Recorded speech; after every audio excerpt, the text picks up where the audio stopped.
Oh, did you just join? Oh, cool. Then it's another person. Hello. That's great. Okay. Welcome, welcome. Happy Halloweekend. We'll wait for hopefully a few people to join, and then we can get started. And I also need to reorganize my tier list because it refreshed, which is sad. Okay.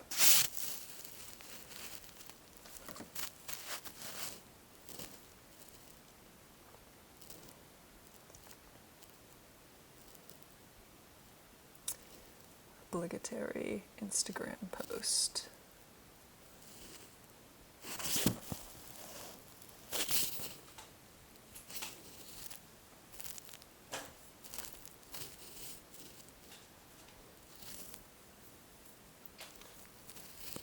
Okay.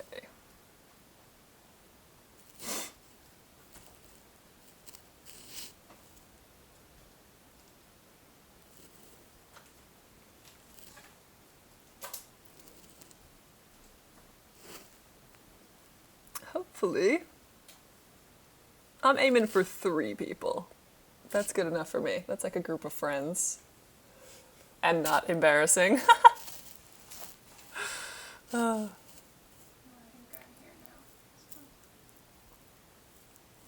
yeah. Oh yeah. Mysterious person number 2 is definitely not in the room with me right now. Awesome.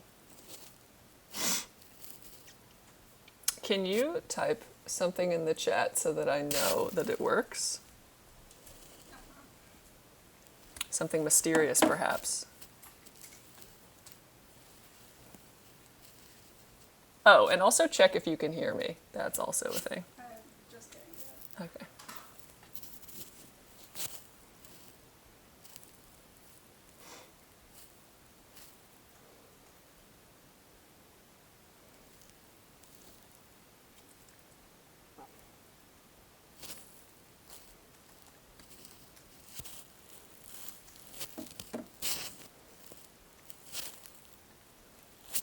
Extensive comment, okay. Oh, I have to join. Oh, do you not have a Twitch? No. No, yeah, you have to, well, yeah, that makes sense. You can't comment without an account.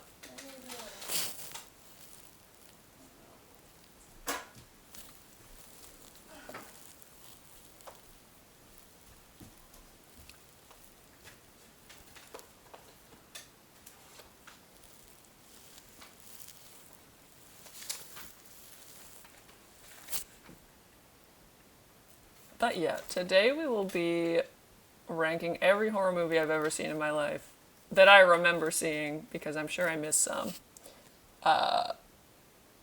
And some of these we watched this week. A lot of these we've watched in the last couple weeks. So.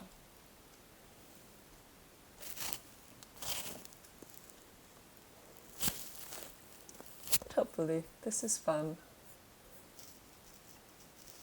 And it'll be fun for me regardless because I like to talk.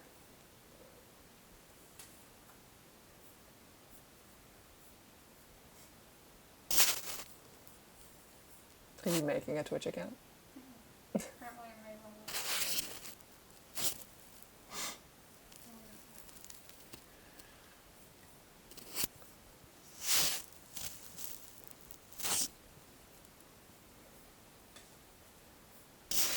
Yeah, I'll get started in like 4 minutes.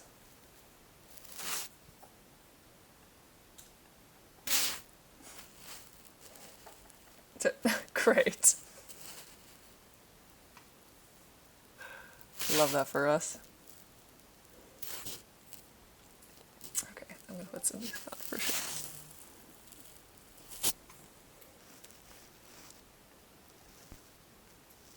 Ooh, but not sad music. No, wait.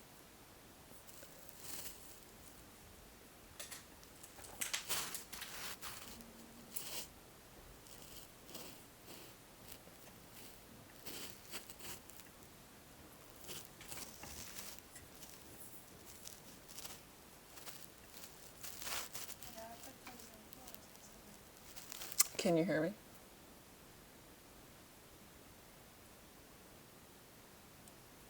Great. Okay, cool. It's just you now, so that's fine. So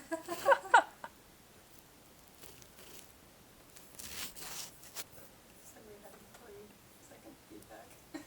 Oh, yeah. So no, I can't hear you yet.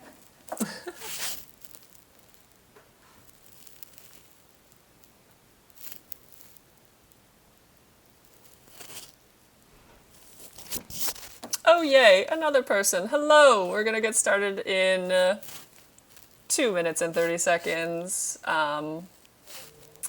And hopefully, oh wow, I should definitely put everything on Do Not Disturb because I don't want to read Discord notifications. But thank you for joining us. I'll be ranking every horror movie I've ever seen, which, according to my mom, is a worrying amount. So this is probably going to be long. But grab some snacks, Halloween candy. I'm dressed up.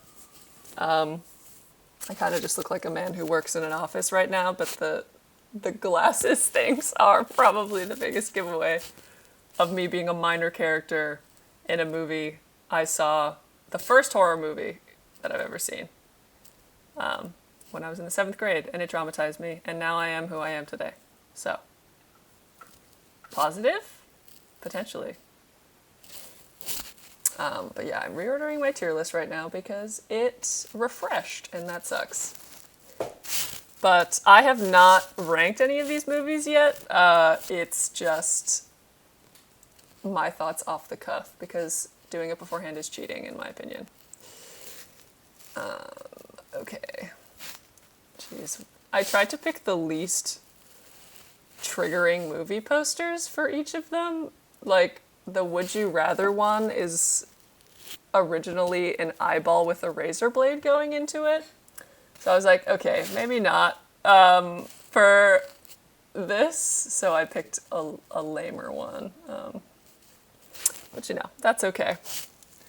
For the protection of society, we'll get rid of that thing.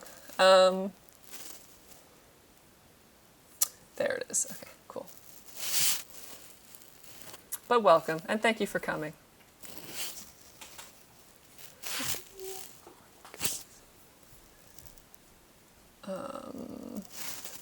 Where is that movie on this list?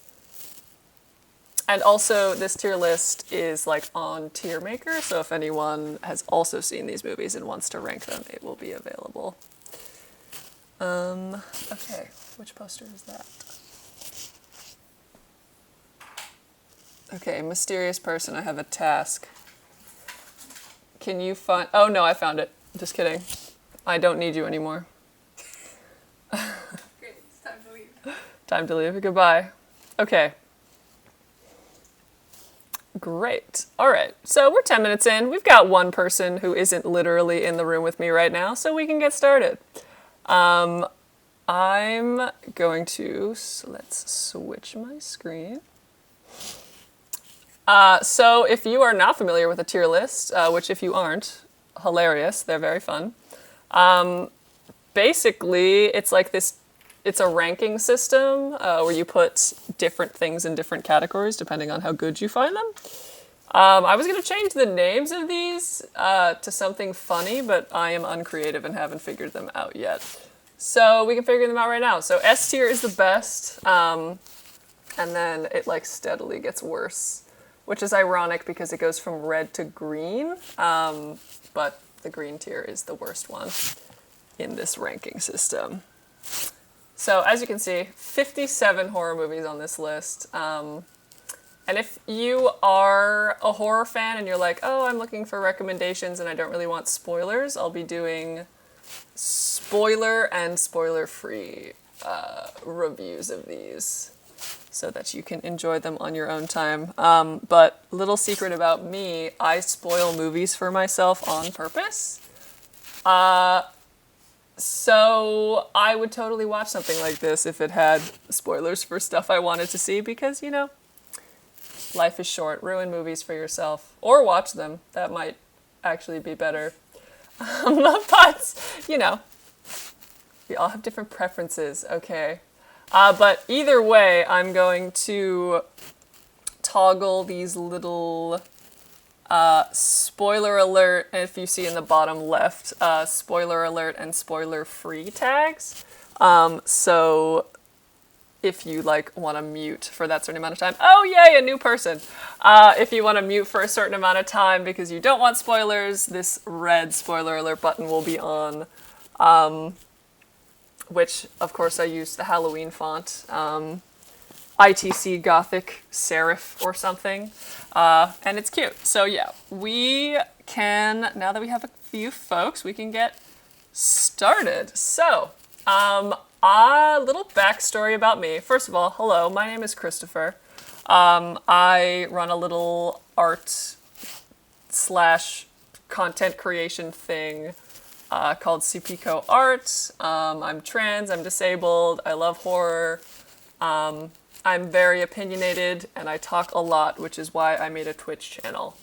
And yeah, so going through 57 horror movies, spoiler free and spoiler reviews on this tier list that you can also do yourself. So I got into horror in the later half of my life, I say, as if I'm 50 years old. But when I was a child, I was absolutely terrified of anything slightly scary. Like, we used to get, catalogs in the mail for, buying,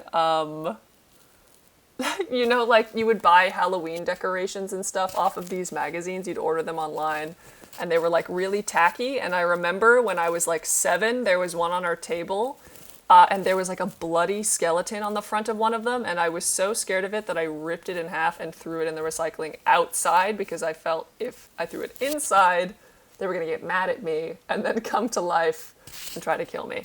But now I watch people get torn apart by zombies every Sunday with my mom when we watch The Walking Dead, and I thought the movie Terrifier was funny. So, life changes, and, if you don't like horror now, maybe you will later.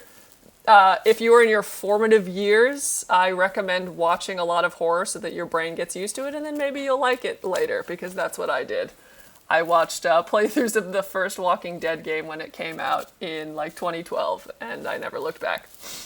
So, now that we're about 15 minutes of waiting, let's begin. So let's rename these tiers, actually. So let's go, oh goodness, what starts with an S? I guess spookiest.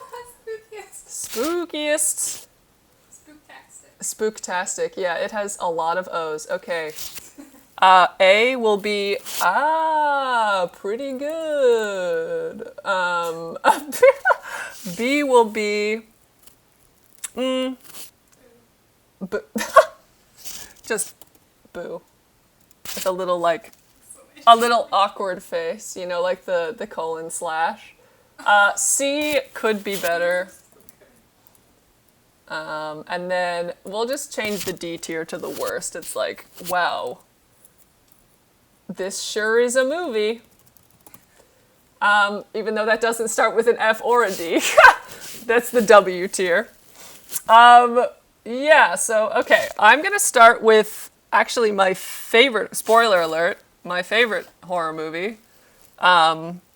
Scream from 1996. I'm not actually doing spoilers. I just said the word spoiler alert, just so you know. Yeah. So the way that actually, I forgot to go through how I'm going to rank these. So I'm going to rank these based on how much I enjoy them, not necessarily how scary they are, because some of these are scarier than others, but they're not very fun. I like to have fun when I watch horror. I'm not one of those guys who's oh, you haven't experienced real horror until you've seen Cannibal Holocaust Predator 6, where they tear a real dog in half and then whatever. I enjoy horror because I think that it's fun, which I'm sure there's psychological studies about that. But yeah, so I'll definitely talk about how scary I thought each of them were and the specific subgenres that they're all in. But yeah, scariest is not what I'm going for because I get nightmares pretty easily. Embarrassing, but that's okay. Okay, so number 1 is Scream from 1996. This was like the arc de triomphe of getting the slasher genre back from like really boring during that time period, or so I hear. There was a huge campaign around this with Drew Barrymore, who is, I think, the biggest face on this little poster right here. And yeah, definitely one of my favorite horror movies. It's a slasher movie where a man haunts the town of Woodsboro and is just killing a bunch of teenagers and also non-teenagers who get in their way. And yeah, so I would definitely recommend this for anyone who wants to start watching horror movies and can handle a little bit of blood. It's not super scary in my opinion. Like there's no really jump scares or anything.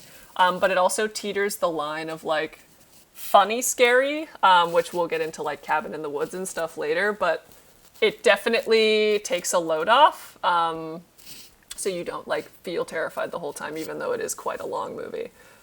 So preliminarily, I'm going to put this in S tier because it is my favorite horror movie. But let's get into spoiler territory.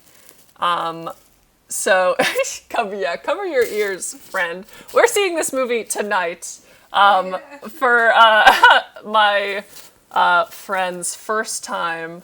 And it's the first one that I'm talking about. And yeah, he has his hands over his ears, which is hilarious.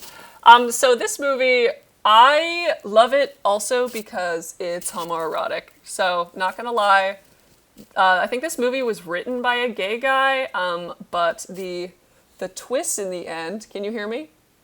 No? Okay, great. The twist in the end is that it's actually 2 killers, Billy and Stu, and they are like, they have a weird motivation. I'm not really sure what the whole point is. They're both kind of just like seen as crazy and want to like get back at the main character, Sydney.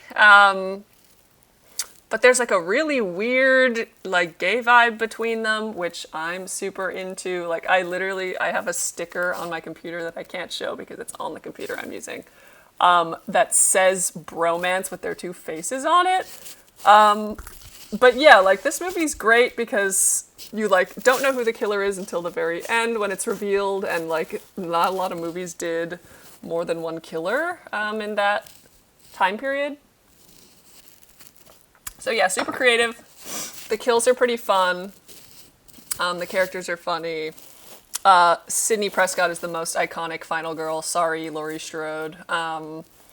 And I haven't seen Scream 4 yet, but I will go over the sequels in a bit. And I also haven't seen the newest one.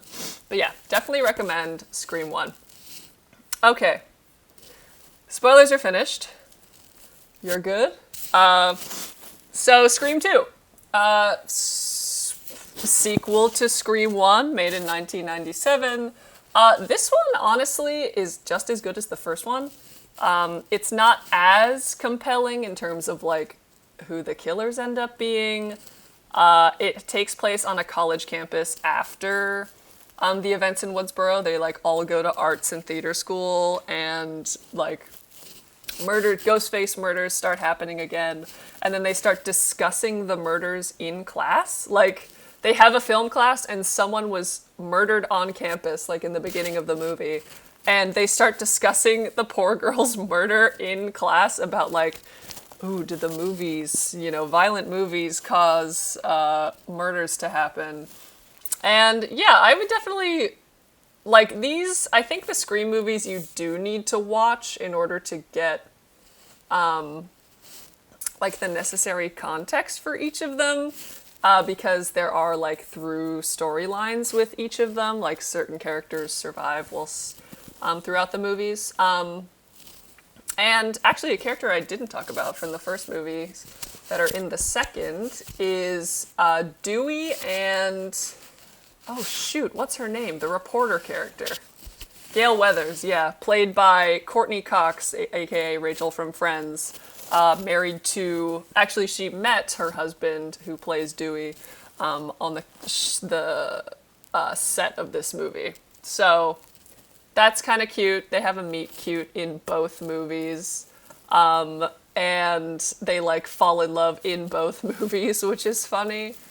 She's like an annoying, obnoxious reporter, and he's like a cop who is the brother of one of the characters from the first movie, who may or may not get killed. You'll have to find out yourself. But yeah, there's not really much spoilery to talk about in this movie, so I won't really talk about any spoilers. But definitely, if you enjoyed the first one, you'll probably enjoy the second one as well. I was looking through the Rotten Tomatoes list of like best horror movies of all time, and this movie was actually ranked above the first one, which I don't personally agree with, just because it's just arguably less iconic and the killers aren't as cool in this one. But it definitely has like the same vibes as the first one. Okay, so the third movie we'll go over is LOL, Scream 3, made in the year 2000. This movie is not good. So, I mean, I can leave it at, I'll put it in C tier. There's this, is that a spoiler? I'm like trying to remember if it's a spoiler. Yeah, you haven't seen it. I'll count it as a spoiler, so I won't go into it yet. But this movie, same premise. They're actually making... what I forgot to mention about the second movie is they make, like, a movie about the events of the movie inside of the movie. So it's called Stab in the Scream universe. And then they make a sequel to Stab in the third movie. So there's the characters who play, like the actual actors who are in the movie, and then there's characters who play actors who are playing the characters in the movie.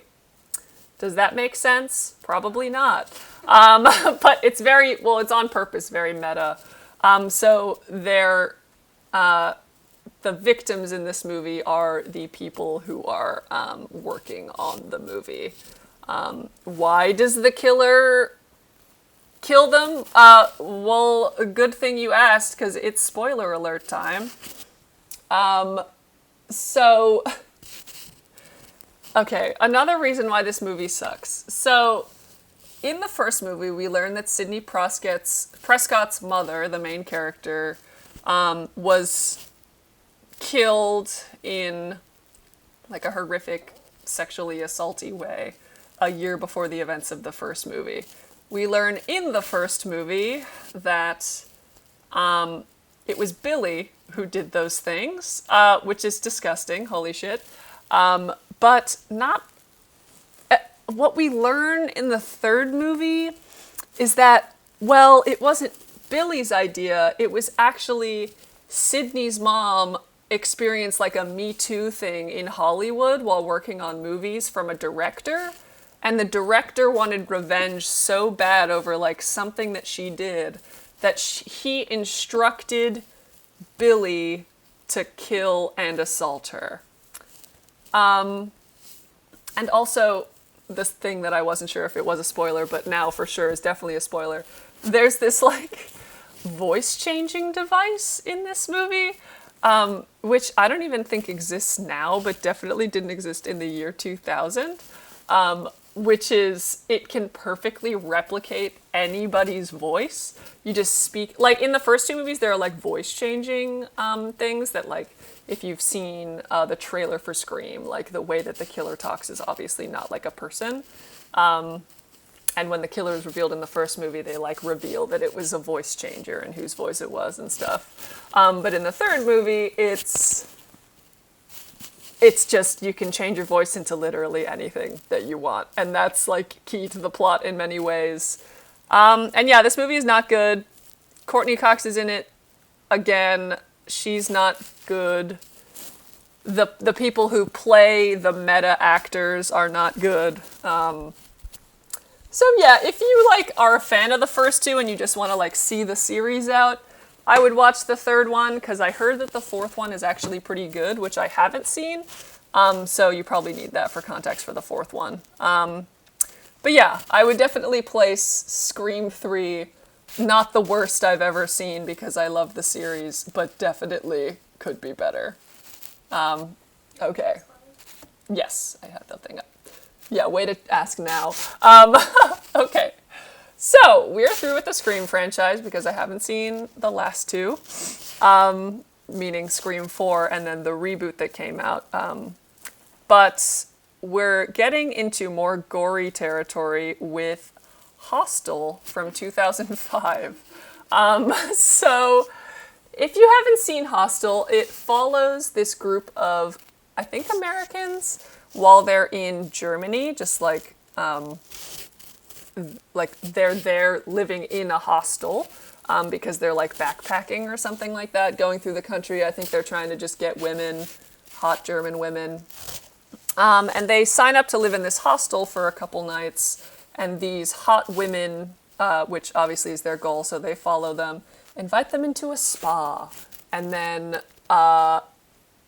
one of them goes missing, and then the events of the movie unfold. If you are not a fan of gore, but particularly like unconventional, really uncomfortable gore, like parts of the body you like don't think about can be injured in such a way, but if they were to be injured, you'd like crawl out of your skin, I don't think you should watch this movie. But if you're into gore, I'd say this movie's pretty good. Like, it's, you know, it's creative with the way that it does gore. It's, like, underground society type plot. There's a gang of kids in it for some reason. Forgot about the gang of kids. And, like, they're hilarious. It's just, like, the movie is not bad by any means. I'll put it in B tier because I had a good time watching it, but it's not like the best horror movie. So into spoiler territory with this movie, it's fucked. Like the very first gore that we see for one of our main characters, who you think is going to be like the main guy who makes it out, he gets his Achilles tendon cut on both feet. And oh my god, I felt it. I love gore, and I felt it. I was like, oh, I don't like that at all. So yeah, this movie's pretty brutal. They like see into, okay, so like the thing of this movie is those hot girls who ask them to go to the spa, they're kind of like recruiters for this underground society where rich people pay a lot of money in order to be able to torture people. So the main characters get taken to a like underground facility in like the middle of nowhere Germany to be tortured. And one of the characters is trying to escape and also save another character who they met along the way.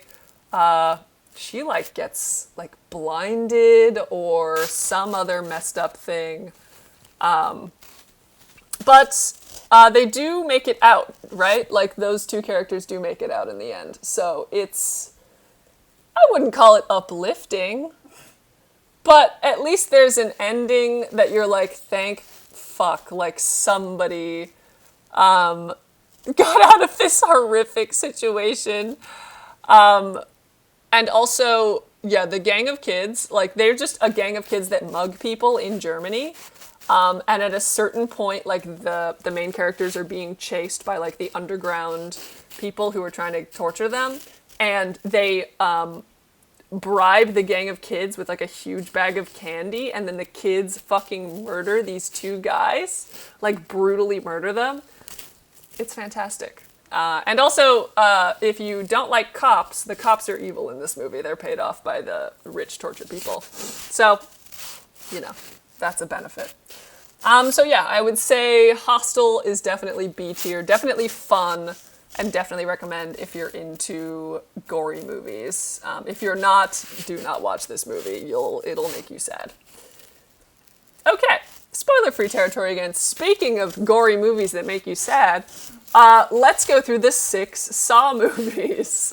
So Saw 1, I would... Oh, shoot. Don't look at my dock. No, I hate when that happens. Go away. Thank you. Oh, actually, let me make this full screen. Not me realizing I can make this full screen the whole time. Not that it makes a difference. But, so people don't give Saw enough credit. Saw is one of the most fun movie series that I have watched. It's like a soap opera where the main guy in the soap opera is a very creative serial killer.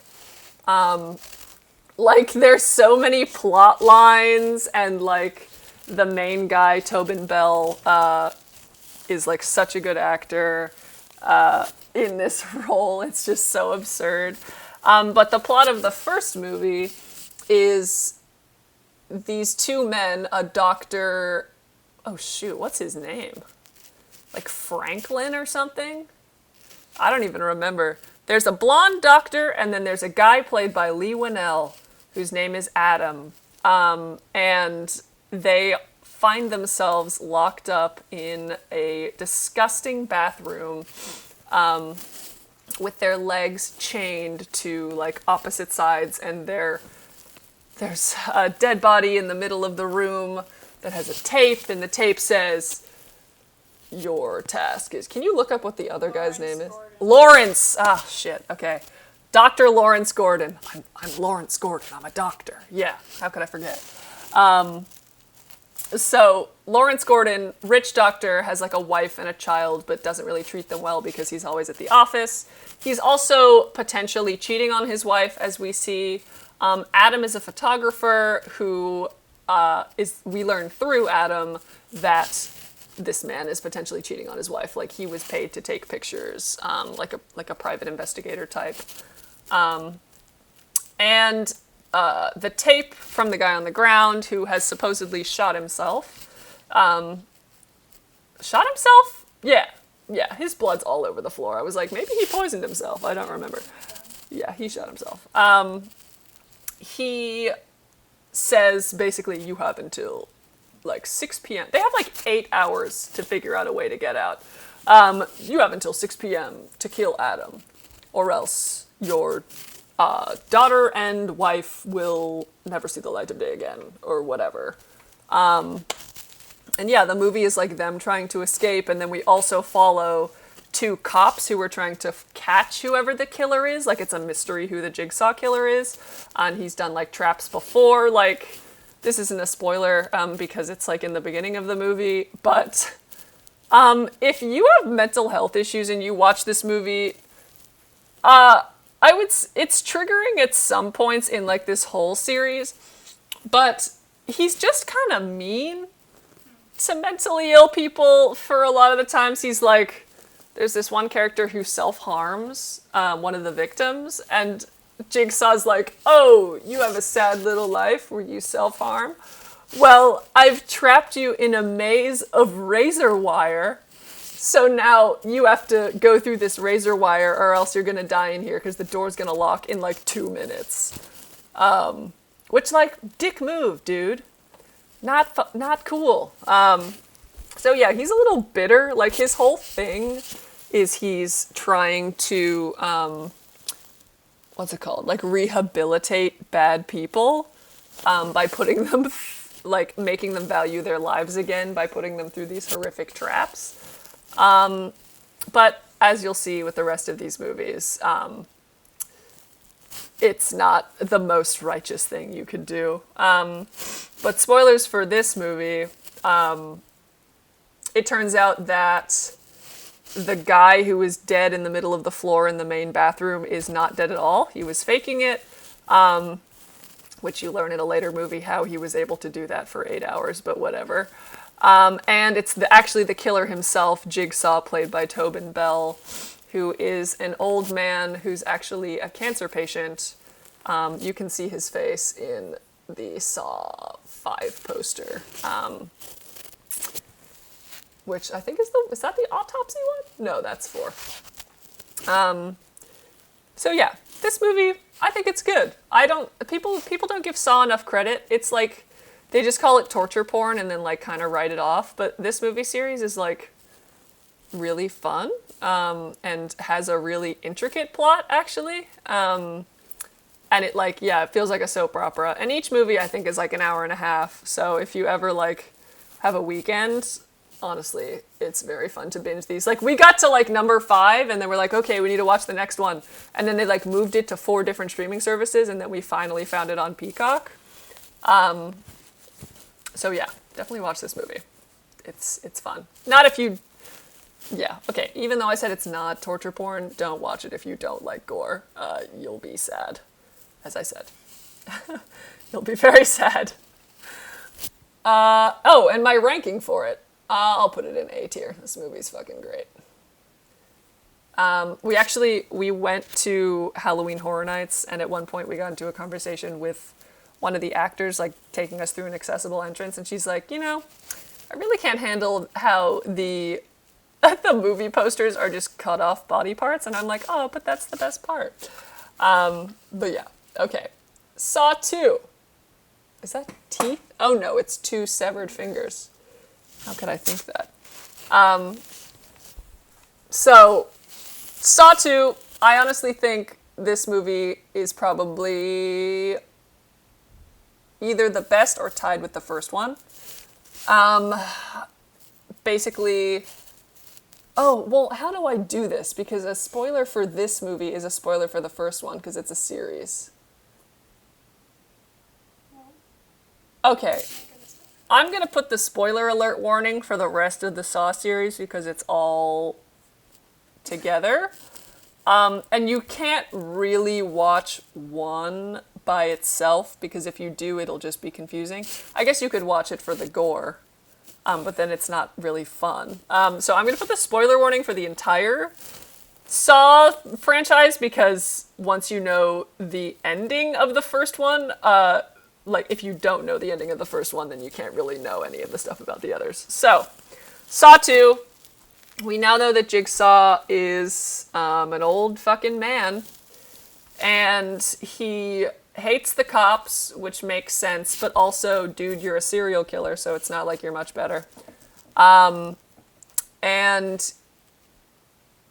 does this movie go? I don't even remember the beginning. But the main, each movie has a trap plot, like, with victims, and then it has a cop plot with the cops trying to figure out the crimes, or the cops, like, helping out, depending on what the movie is. And in this movie, a shitty police brutality guy, or a police officer who's, like, been convicted of planting evidence and brutalizing like suspects and all that stuff is being tested by Jigsaw. But his test is to watch through monitors as his son, who's like a 14-year-old like juvie kid who's acting out because his parents got divorced and his dad's a cop. He's put into a house, like a big 2-story house, with, I think, 6 people who were all convicted criminals, but they were all convicted based on false evidence planted by the cop. So they all have 2 hours to escape this house before a nerve gas poisons them from the inside out, and then they die.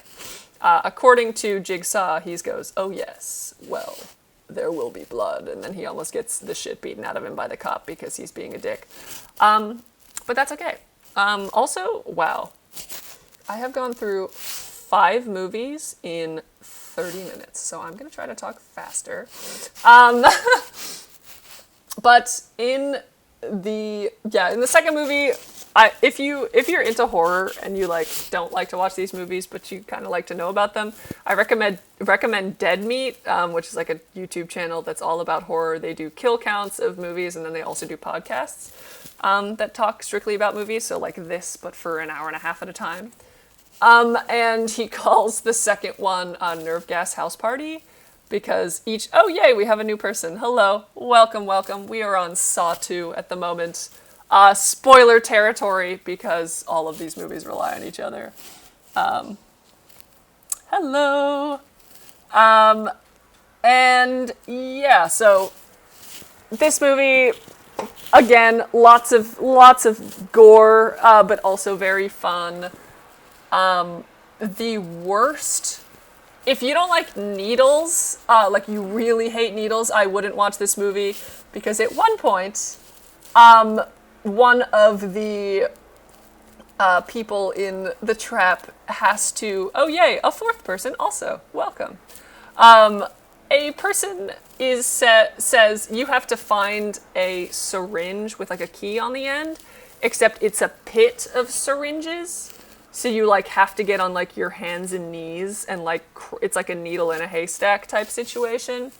But because the guy who's challenged to it is a major asshole, and although he was wrongfully convicted of whatever crime he was charged for, he fully is a murderer. He throws one of the people into the needle pit. Oh my god. Like, oh, full body, do you remember? Yeah. Full body cringe. At this poor woman being thrown into a pit of like used syringes. She finds the key. Oh my god, this made me so mad. She finds the fucking key, and then their only task is to put the key in the lock. And this asshole who threw her in fumbles the key, and they don't unlock the lock. Oh my god. Oh my god. Oh my god! What? Oh, so frustrating. Hello, new person. Yay, we have 5 people. I don't remember how I reacted because we watched this movie like 2 years ago, but I feel right now that I want to murder that guy with my bare hands. And yeah, so he pushed that chick into the needle pit for fucking nothing. So yeah, that sucks. That sucks so bad. But the movie's fun. Besides the brutality, and everyone who deserves it gets it. There are plenty of people who don't deserve it who also get it. But at least, there's some levity in that. I will say, and for people who just joined, we're on Saw 2 right now. And there's a little spoiler-free and spoiler alert warning in the bottom right. For if you don't want to listen to certain parts. But in the end of this movie, the bad cop gets he finds out that his son was safe the whole time or some bullshit like that. And he gets locked in the same bathroom as the first movie, and then the movie ends. So great. I'll put this movie in A tier because I think it's fun. Even though the needle pit makes me want to cry. It was creative. And then I watched a movie, or behind the scenes stuff of somebody, the crew got regular syringes with needles instead of blank ones, and they each individually took out the needle and put a fake one. And they did over 100,000 of them by hand. They had a team do it. And then everyone in the comments was why didn't you just buy syringes without the needles? Which, good question. They should have. Lee Winnell did not think that one through. Okay, Saw 3. I don't remember. What happens in this movie? Is this the... Oh, slow-ass motherfucking Jeff. Oh, yeah. Okay, so the guy who is in this movie, Jeff, he's put into a trap where he has to his son was killed in a drunk driving accident, which super sad, right? So doesn't really deserve to be put into a saw trap, but whatever. What? And his task is to go around to different people who are being tortured, who were somehow a part of the accident. So there's a woman who saw the accident and did nothing. The judge who only gave the guy 6 months in prison, all this stuff, and his decision is sacrificing something to forgive all of these people. So a little mean, I think. And then subplot, there's 3 subplots in this movie. First subplot and most important subplot is this, oh my god, I forgot to talk about the accomplices. Oh, fuck. Okay, this movie franchise is way too complicated. I'm going to speed through these last ones after I get through 3. But, oh, what was I saying? Oh yeah, so there's like one subplot that has so as I mentioned, the killer is dying of cancer. And he's being taken care of by one of his accomplices, Amanda, who we meet in the first movie and learn she's an accomplice in the second movie.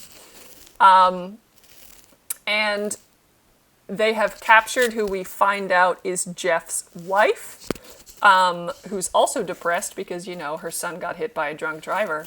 And she's forced to take care of Jigsaw in his final moments. And then Jeff runs in, and his one task is to not kill Jigsaw, because if he kills Jigsaw and his heart stops, his wife gets fucking shot in the head by this weird device that she's wearing. And, of course, Jeff doesn't listen, because why would you listen to the serial killer? And kills him with one of those, like, bone saws. You know, one of those. And his wife dies. So, that's a bummer. And then the movie ends. So, it's fine. I'll put it in B.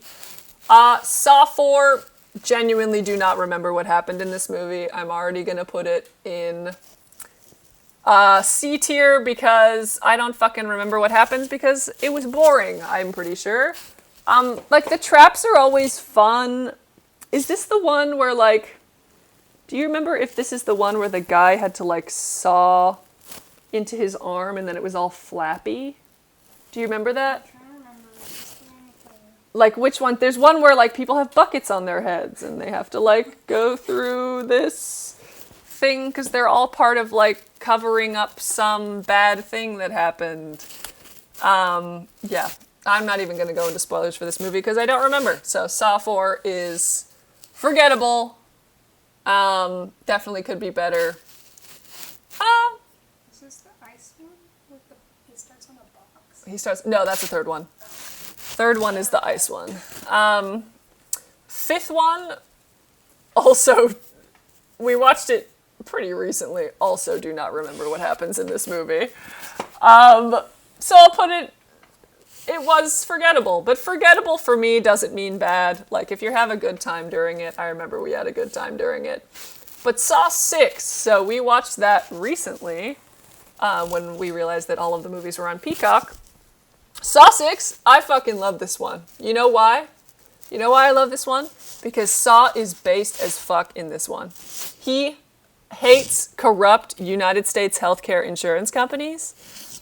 And that's just the plot of the movie. Like, I talked about Dead Meat earlier. He made a subtitle for each of these movies because they're just numbered. And this one is the healthcare one. And it's probably the third best one, just by plot alone. There's this insurance mogul who, like, has all of these people working for him, and his, just like regular insurance companies in real life, he decides who gets coverage and who doesn't.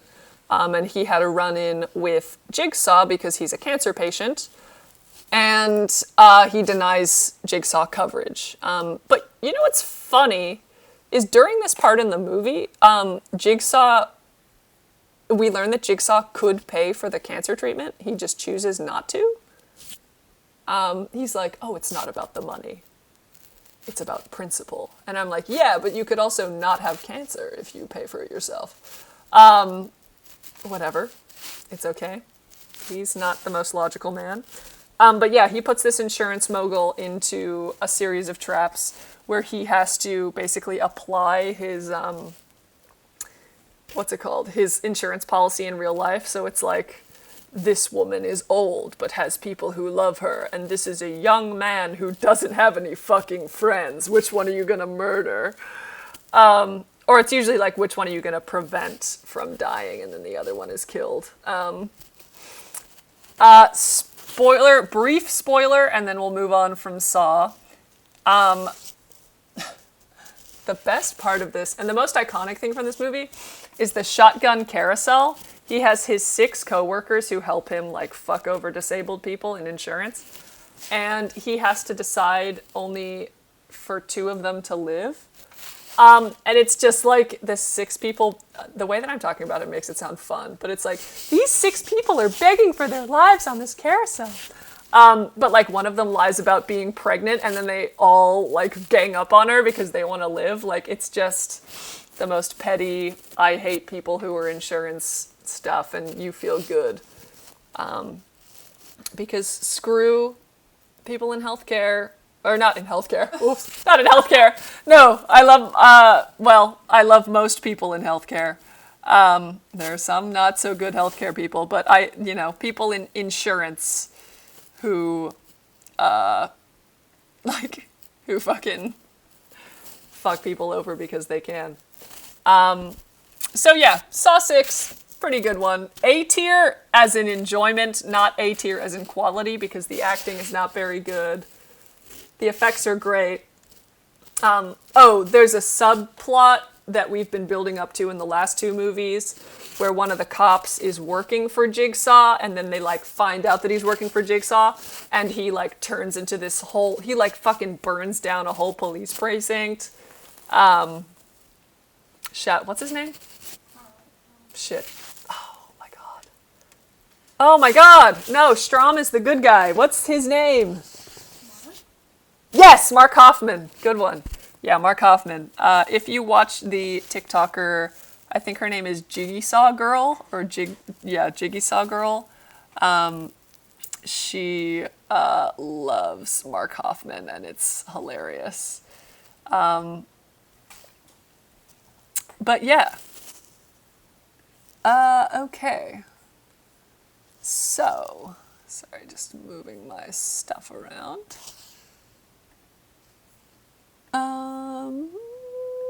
Okay. Cool. So, on to... Oh, Jesus fucking Christ. It's been a whole hour. That's fine. Don't worry about it. Speaking of... Oh, let me turn off my little spoiler alert thing.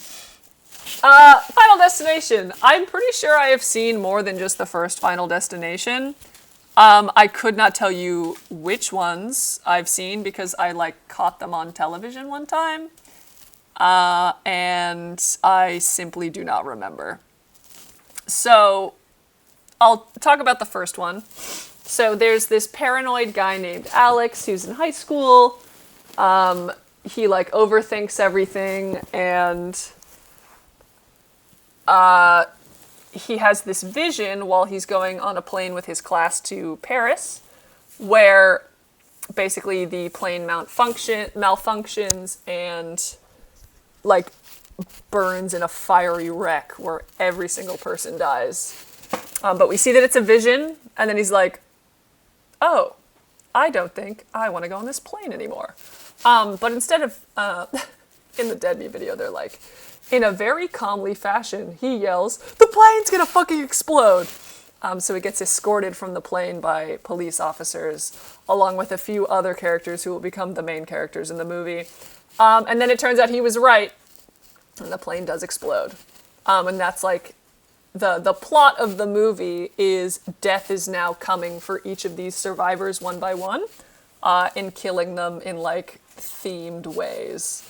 So I won't do any spoilers for this because it is a fun watch. This movie is unironically good.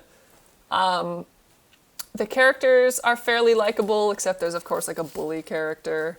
The gore is pretty good. If you don't like people being murdered, well, maybe don't watch horror movies. But this has some pretty brutal kills. But yeah, I'll put Final Destination, I'll put it in A. I'm very generous. I'll put it in A tier. Okay, what's the next movie on the list? The next one is You're Next. Okay, we watched this recently. 2012. I realized I stopped saying the years. It doesn't really matter. You're Next from 2011. This movie's fucking cool. I'll put it in S tier. Would you agree with that? I think it's pretty good. Probably. Yeah, S tier in the spookiest. This movie follows a rich family who, well, like, it's members of a rich family, and then there's people who are married into the family, and our main character and also final girl, Erin, I think her name is married to, like, one of the rich brothers, and they're all together, there's, like, 3 brothers and a sister, and they're all married or have relationships, and then the parents. And they all go to their parents' house for their anniversary.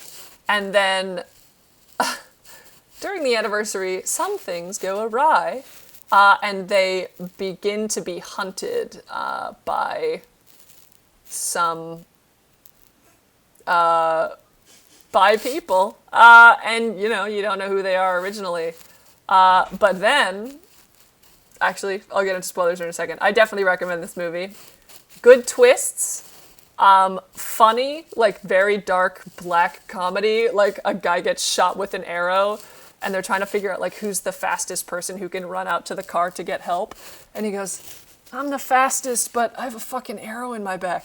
And his brother goes, what does that have to do with your fucking legs? And his girlfriend goes, he has a fucking arrow in his back. And it's so funny. But yeah, definitely recommend this movie. The gore, okay, it gets pretty grody near the end. But also deservedly grody. Like, you want it to happen to the characters that it happens to in the ways that it happens. But it is pretty brutal. So, like, yeah, home invasion style, rich people suck movie. So, the spoiler alert section of this movie, it turns out that the killers were actually contracted by one of the brothers, so that they can kill all of the family members except for like a couple and get like a super huge inheritance because, like I said, they're very rich. So I think it's the youngest brother, Felix, who's a fucking little like, he sucks. He's just annoying. His weird wife, who like somewhere in the movie she wants to like have sex with him next to his dead mom, and he's like, no. And she's like, such a buzzkill. And I'm like, I don't know about that. I think he might be in the right for that decision. But yeah, and then we learn at the very, very end when literally everybody is dead except for Erin, who has like fought off them all in like these very creative ways. Like, she is the girl in a movie where like she does everything that you want the survivor in the movie to do. Like, she pulls her weight. She learns that her husband or fiance is also in on it, and she murders him also, which I don't think it's self-defense if he's kind of just standing there, and then you like stab him in the head, but you know what? He deserved it. And yeah, that movie's great. You should watch it. I already put it, right? Did I? Yeah. Where is it? Oh yeah, it's an 8. Oh, I put it in S tier and I already forgot. I'm like, oh, where is this fantastic movie? Okay, next, Ready or Not. This movie is often compared to Your Next because it's a similar rich family marrying into a rich family. And the rich family is like a little quirky. It's a little quirky because they like are rich because they made a deal with some guy in the 1800s that he would help them out financially if they were able to solve his puzzle box. And every time somebody enters the family, they have to play a game that comes out of the puzzle box. And as you can see from the title, the new person played by, oh shoot, what's her name? Samara Weaving, I think is her name, who is great in this movie. She gets hide and seek. And there's no way to explain this without spoilers, so spoiler alert. Spoiler alert. I'll wait for my friend over here to cover his ears. Hide and seek means the entire family is going to hunt the new member of the family down to sacrifice them to Satan. Because, what a surprise, the person that they made a deal with in the 1800s to get rich is actually the devil. Are we surprised? Kinda not. But It's really fun. Again, this movie is even more purposefully funny than You're Next. I'll take the spoiler warning off just to talk about how much I like it. So yeah, this movie is very, very funny. All of the characters have very unique personalities. It almost feels like a game of Clue, like everybody is very distinct. And it's like, is the husband in on it? Is he not in on it? You know, is she gonna escape? Is she not gonna escape? And it's just a really fun, fast-paced, like, movie with not much blood during, but at the ending, oh my goodness. So if you like a good thriller horror that has a lot of laughs in it, and you want people to win against the rich, again, watch this movie. I'll put this movie... I'm very generous. Again, I'll put this in one of my favorites. This movie was very fun. I watched it with my sister without seeing the trailer. And I was like shocked the whole time about how fun it was. So good. And also the costumes are really cool and the set is really cool. I think it's made by the same people who made VHS. It's like a beautiful, warm mansion with all of these candles and all this stuff. And she's like a bride, like it's literally on her wedding night, so her wedding dress is like slowly destroyed and more bloodied as the movie goes on. Very good. Next movie is The Strangers, 2008. I thought this movie was okay. I'll put it in boo, awkward face. It's basically another, I realized I put all of the relationship themed ones together. I didn't, they're all relationship home invasion type stuff. So The Strangers follows this couple who, it's like implied that he proposed to her and she said no. And they're like having one last kind of hurrah together in this cabin. And then just these fucking random people, the strangers, you could say, just start like messing with them with like, well, with deadly force, not just like making fun with them. And like, it's like a home invasion movie. I thought this movie was all right. What did you think of this movie? Do you remember it? It's like the ones with like bags over their heads and they're like, they... See, it's forgettable. He doesn't even remember. We watched it, I think, last year. But yeah, this movie's all right. There's a lot of loud sounds, like it plays with sound a lot. Yeah, you remember this. I think you like this movie. Yeah, he kind of liked this movie. Would you put it above B tier? I think it's B tier. I don't remember enough, but I did like it. Yeah. I thought it was... I also... Okay, as I said earlier... I spoil horror movies for myself. So a lot of these movies I saw while knowing what was going to happen. And sometimes movies are able to like surpass that and do better than your expectations. This movie was not very much more than like a Rotten Tomatoes summary for me. But I thought it was pretty good. Quickest spoiler. You know what? Watch the movie for your fucking self, okay? I'm not gonna spoil the ending. There's some Mormon kids at the end. It's cute. Okay. Next movie is another rich people movie, Would You Rather, from 2012. This movie is fucking sad. It's so sad. So, all of these poor people need to afford something. So whether it's like debt or our main character's brother has cancer, he's played by one of the guys from Escape Room. I forget what his name is, but he's like famous now. He was in this movie before he was like big. And he has cancer and he's like, hey, I don't want to burden you anymore, big sister. And she's like, no, don't worry about it. I'm just going to go to this guy's house for dinner, and he's going to have us entertain him for money. So she goes to the house, and she learns that it's a morbid game of Would You Rather, as you know, by the title. And basically these, like, 6 or 8 people are, like, pitted against each other for this money. And it's really sad. It's really bleak.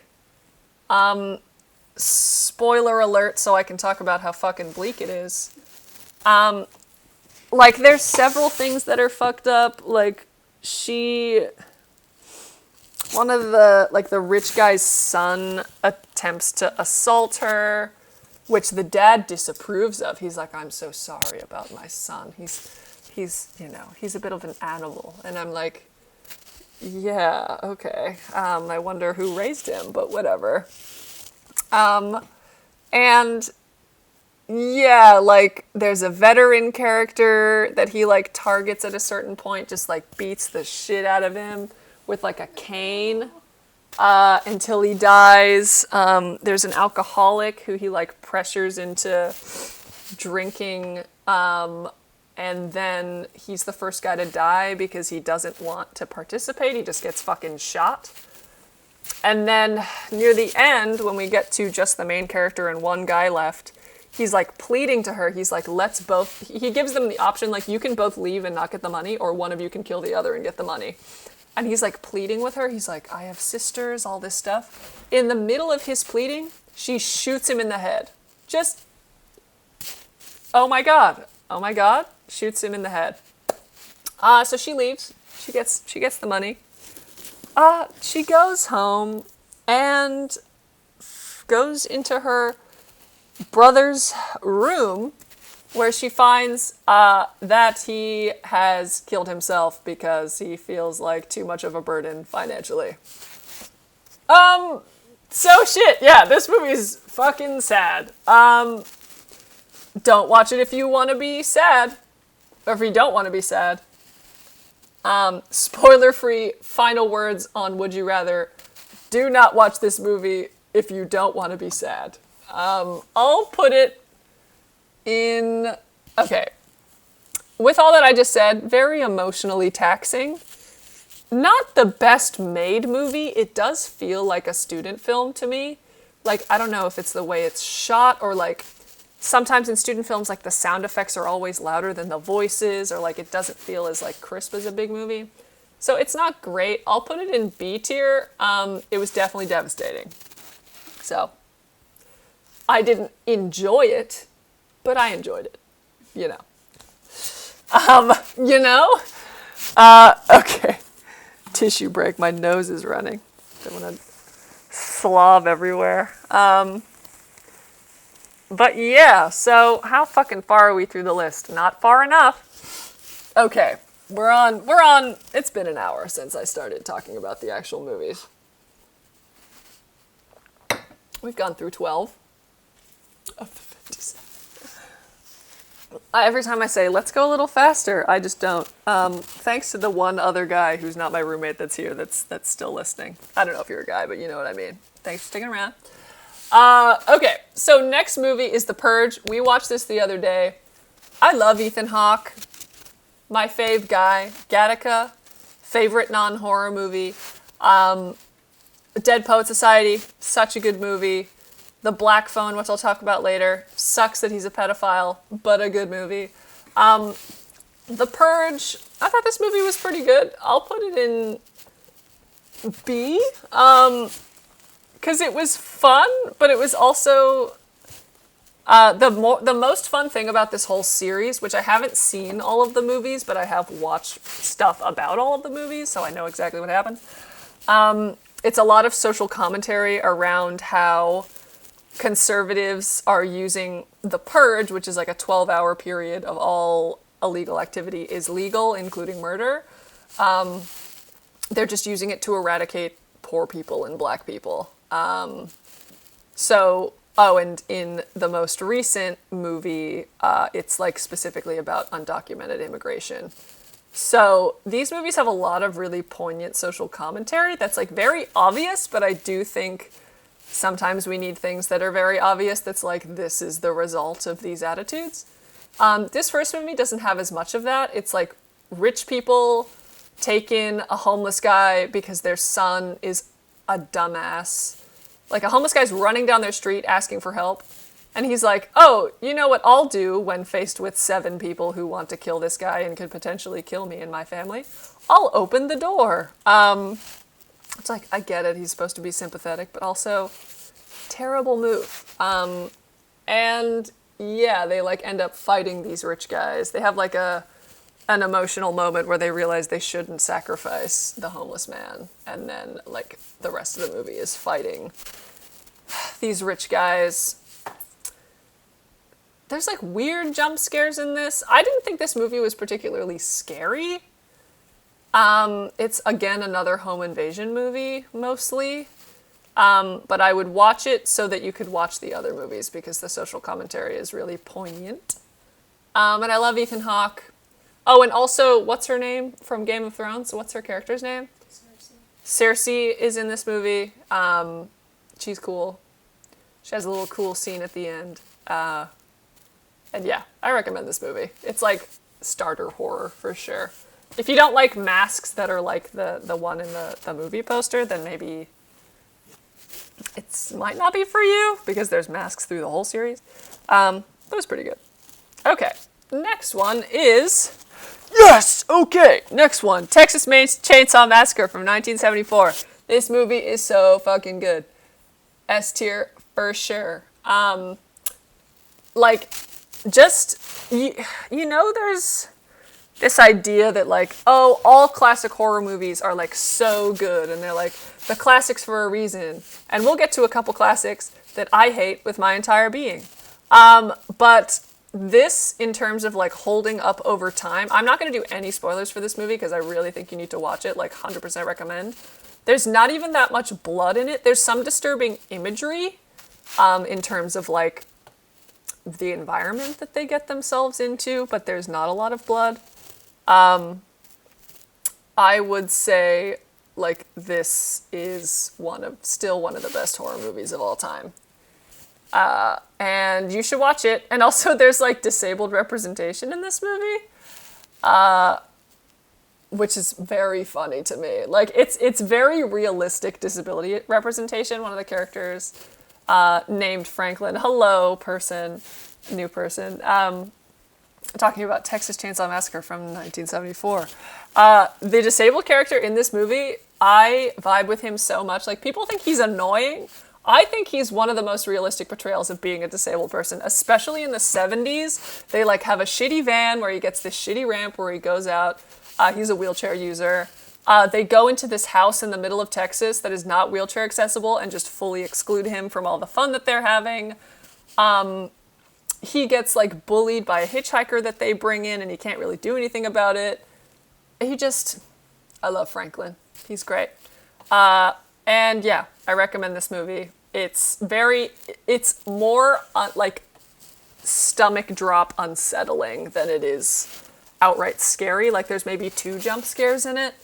And they're like a good, it doesn't, not a haunt your nightmares jump scare, but like a good startle.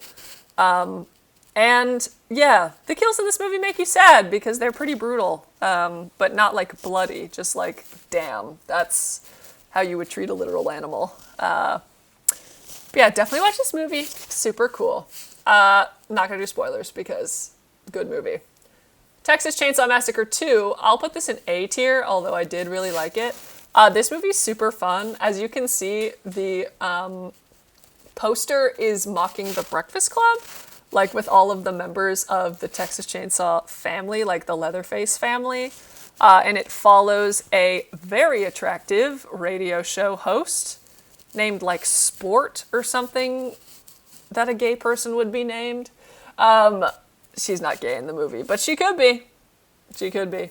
Like Sport or Sketch. Yeah. Her name is Sketch. Like her real name is Sketch. She's the final girl in this movie, and she's like investigating murders that she heard over the phone to her radio station, and then she gets caught up in everything. But every single character is just brimming with personality. I was going to be Chop Top for Halloween, but it became too complicated, so I am who I am now, which I'll tell folks when we get to that movie on this list. This movie's great. It's funny, and it's like funny on purpose, and it's like not, it's pretty morbid. It doesn't, it does some of the same beats as the first movie. But as far as sequels go, I would put this with Scream 2 as like one of... Stretch? Yeah, Stretch. Oh, so her name is not Sketch, it's Stretch. Which, as I said, gay name, dude. Are you kidding? Yeah, this woman is super attractive. She has like rhinestone denim cutoffs on as she's like fighting for her life. She's great. She's a great final girl. There's also like an impotence metaphor with the chainsaw. It's a whole thing. I recommend this movie, especially. It's like less dark than the first one, so I recommend it. And yeah, I'll put it in A tier. That was a fun one. Lots of genuine laughs. Another classic, the original Halloween by John Carpenter from 1978. I'll be honest, this movie's a little boring. Not gonna lie, a little slow. And the thing is with watching old horror movies in hindsight, is this is like the precursor for all of the horror movie cliches that we see, right? But because you've seen them all before in all of these other horror movies, you don't appreciate them as if they were the first instance. So I would say, if I were to watch this, if I were alive in 1978. I don't know if I'd be alive in 1978.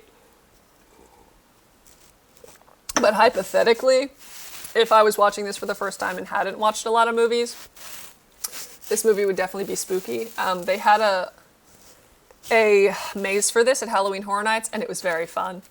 My favorite part of it was there's a certain part in the movie where the killer is trying to kill like this couple, and he puts on like a sheet as a ghost, and then he puts the glasses of another guy that he killed over it, and just like pretends to be the boyfriend for a few minutes to like finesse his way into the bedroom. Hilarious. And the whole thing about Michael Myers is he doesn't talk. So he's just standing there in a sheet with like a bottle of beer and the glasses. It's so funny. But yeah, I definitely recommend seeing this movie. I'll put it in... It's definitely better than all of the movies in B tier, but I'm still going to put it in B tier because I just think it's okay in terms of its stance as one of the classics. I haven't seen all of the Halloween movies. I've only seen the first one, so maybe my opinion will change if I see the rest of them. Next movie... God, I'm like yelling. Yeah. Drink water, I say, as someone who doesn't drink water. Next one is the Blair Witch Project. So we watched this recently. This is another one that's like, this movie is a classic, but it's a classic because of the impact that it had at the time. And the impact it had at the time is they made it seem like this was a real story and that the footage was legitimate. They got like really unknown actors. They had the actors listed as missing, like legitimately missing. They had the actors lie low for a couple of years so they wouldn't get recognized and have the cops called. Like, they really went all out with the marketing campaign to make it feel real. And if you think you're watching a snuff film, you're obviously going to have a different reaction to when you think you're watching just a found footage movie. But yeah, probably the original found footage film. Or at least the quintessential original.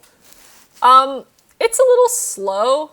I'll put this in B tier too. I'll put it next to Halloween, because it's like the same vibe of would have been better if I like believed it the way that everyone from the time believed it. But it's a little slow. It's a lot of arguing.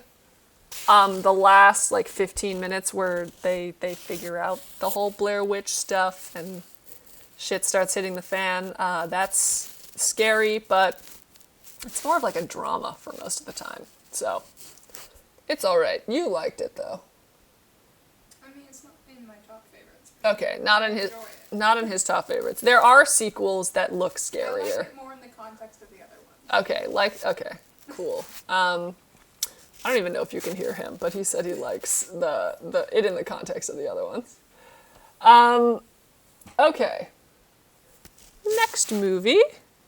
Oh, Nightmare on Elm Street. This movie is kind of dope. Like, I thought that, same misconception that, horror movies from this period are all actually boring and like not gory and not compelling. This movie's really good. I'll put this in A tier. It's not my favorite. I wouldn't put it in S. But I was definitely shocked with how bloody it was. I was shocked with how good the effects were.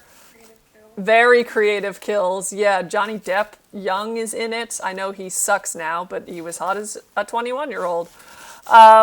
So it was funny. It's like introducing Johnny Depp, and I'm like, imagine a time when Johnny Depp needed introducing. The killer is also funny. Like he messes with them. And yeah, I'm not, if you know about Nightmare on Elm Street, you like Nightmare on Elm Street. Nightmare on Elm Street. You like know what the premise is. But here, I'll do a little spoiler warning if you somehow don't know the premise. Freddy Krueger kills people in their dreams. So at a certain point, he like gets his hands on you. Well, not you. I won't say that. That might freak people out. He gets his hands on the characters, and then he kills them from inside the dream world. So the first kill in this movie, a girl is sleeping, and then she just is raised up, like in real life, and is just fucking cut to pieces, like right in front of her boyfriend. And he's obviously like jailed for her murder, because obviously. But it's like, ooh, it's brutal. It's good. It's good. Very good. Okay. Next. Ooh, we're getting to some modern ones coming up. But next is Hellraiser. Here's the thing. I was promised that this movie had queer undertones. Okay? I was promised. The internet promised me, because the remake, they made a trans woman into Pinhead, and I was like, ooh, I'm into that. I love a good trans horror character, which we'll get into some terrible trans horror characters later. But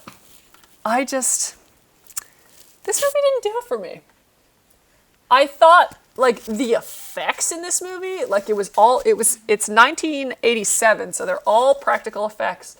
They have, like, I'll say the premise. So there's this very kinky man who's really into S&M. Like, this isn't a joke. This is the why the movie starts. This really kinky, what's his name? Some regular name. Yeah, John. Here, I'll look it up. Who is the main guy in Mulan? It's Mulan. Clive Barker, Kirsty Jewell, Frank. No. Frank? Yeah. Frank and Larry. Okay, so Frank is this really kinky guy, and he finds a puzzle box that he like buys from like a cliche like merchant, like I think they have like a Middle Eastern accent or something, like cliche. And it's like, what's your pleasure, sir? And then he buys this puzzle box for probably a lot of money. And then he solves the puzzle box, and I don't really know what a puzzle box is, but it looks fucking easy. Looks like all the characters who touch it solve it in like 2 seconds. Usually not the case. Yeah, I was thinking, I'm like, you just press on it and it works? Another puzzle box, as we saw in Ready or Not. It's a much cooler looking puzzle box, not gonna lie. But he solves this puzzle box because when you solve the puzzle box, these demons called the Cenobites come from a different dimension and like show you the limits of pleasure and pain, which is kinky. Like they literally rip his body apart. And the premise of the movie is he's reawakened from this death, where he like the practical effects are so good. Like he reemerges from like the boards of this old house where he used to live. And it's like, ooh, it's so disgusting, but it's also so cool. And like, that's the best part of the movie, is the effects of Frank's body. And he commands another character in the movie to basically kill for him so that he can get his body back. And that's like the main plot of the movie. Watch it if you want to watch a classic. I would put it... Is it too harsh to put it with Saw 4? Definitely too. Maybe I'm going to move Saw 4 and Saw 5 down to this is a movie, because I don't think it's worthy of being in the same category as Halloween, but it's definitely not in the same category as Saw 5. So let's put it in... Let's rearrange and put it in C tier. Could definitely be better. And I'm sure the sequels, or at least one of them, is good. So yeah. Okay, next one. Ooh, next one. Fresh. Ooh, I love this movie. This movie is so good. I'm going to put this in S tier. This is one of my favorite movies, I think. Yeah, I really love this movie. Sebastian Stan, aka, Bucky from the MCU, kills it in this role. The main actress, which I'm forgetting her name, she fucking kills it in this role. Like, so good. If you watch the trailer and then go into the movie, it's like so subverting your expectations. I'm not even going to say like what the horror part is in the spoiler-free section, because I want you to watch it fresh. If you can handle a little morbidity, and a little, like, body stuff happening to the human body, but, like, very human things happening to the, not, like, supernatural or anything, I would watch this. It might disgust you a little, but that's kind of the point. If you've seen, like... No, that's gonna give it away. I'm not gonna say that. Okay, so spoiler territory. This movie starts as like a rom-com where she's trying to find a boyfriend. A third of the way through, he fucking drugs her and imprisons her in his really cool house, by the way. Cool house, but she's in like a prison cell in the basement. Even though the prison cell has like a flower pot and like nice walls. So he's a cannibal, basically. That's the long and short of it. Sebastian Stan is a cannibal. I've heard he's similar to how Christian Bale plays the guy from American Psycho, which is a fucking loser. So, if you liked American Psycho, you probably like this movie. I haven't seen American Psycho because somebody wants to read the book before we watch the movie.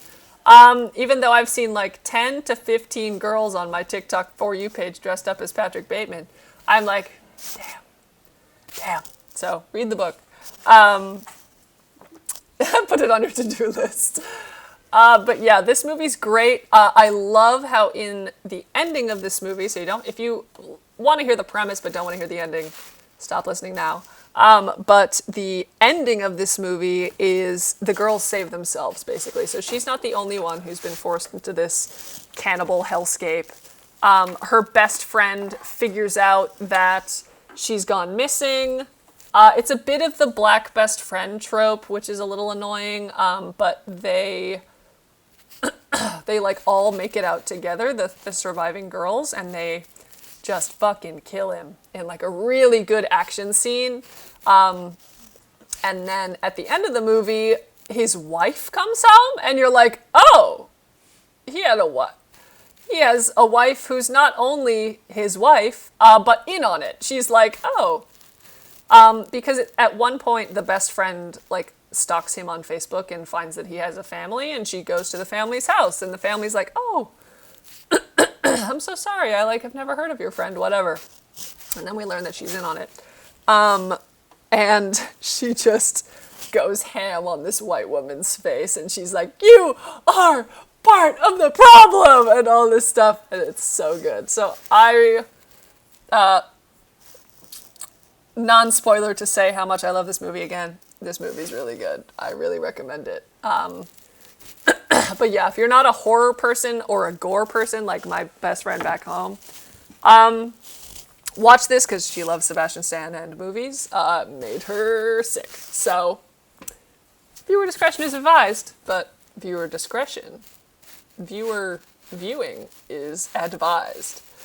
Okay, next movie. We are halfway through the list, I think.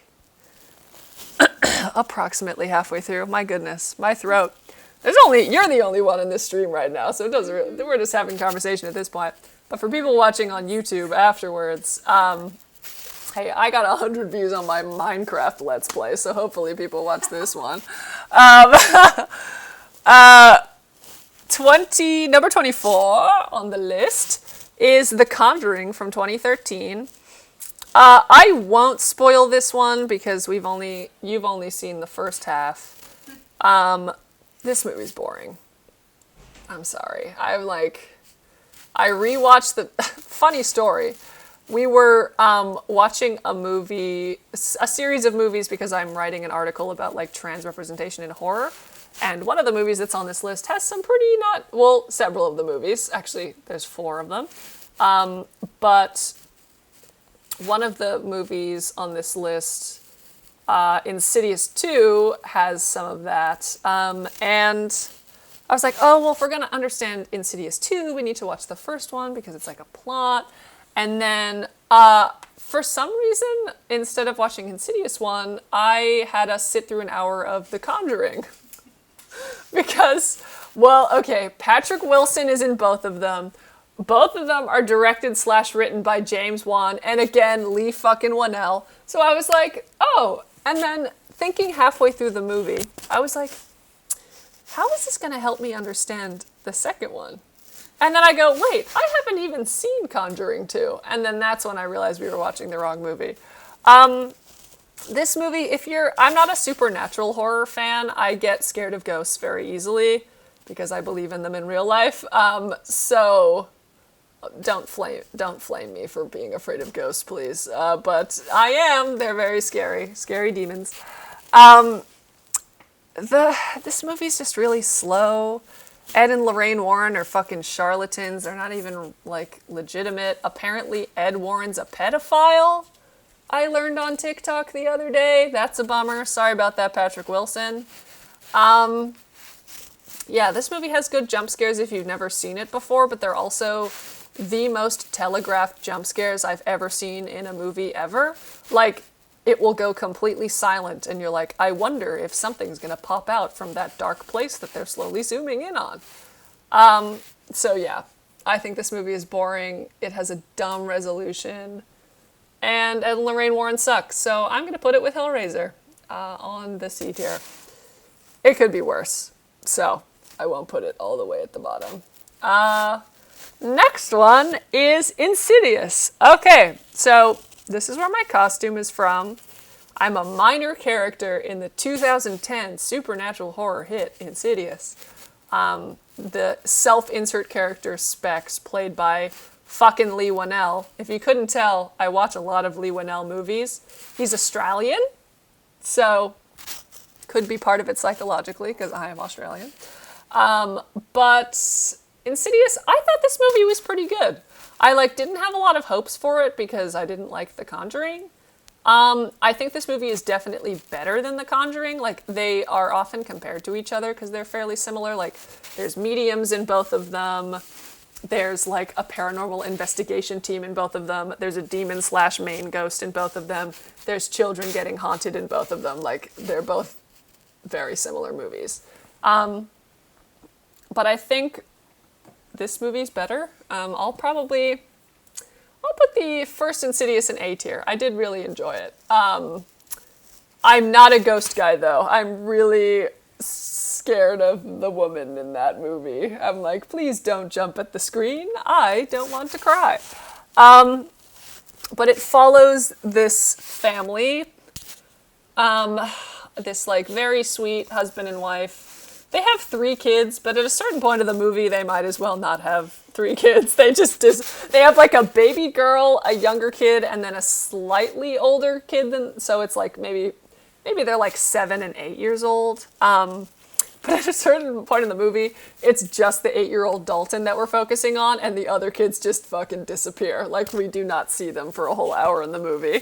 But this little kid, like, gets into a coma, which is really sad. He, like, one day, the dad walks into his room, and the kid just doesn't wake up, and it's really sad.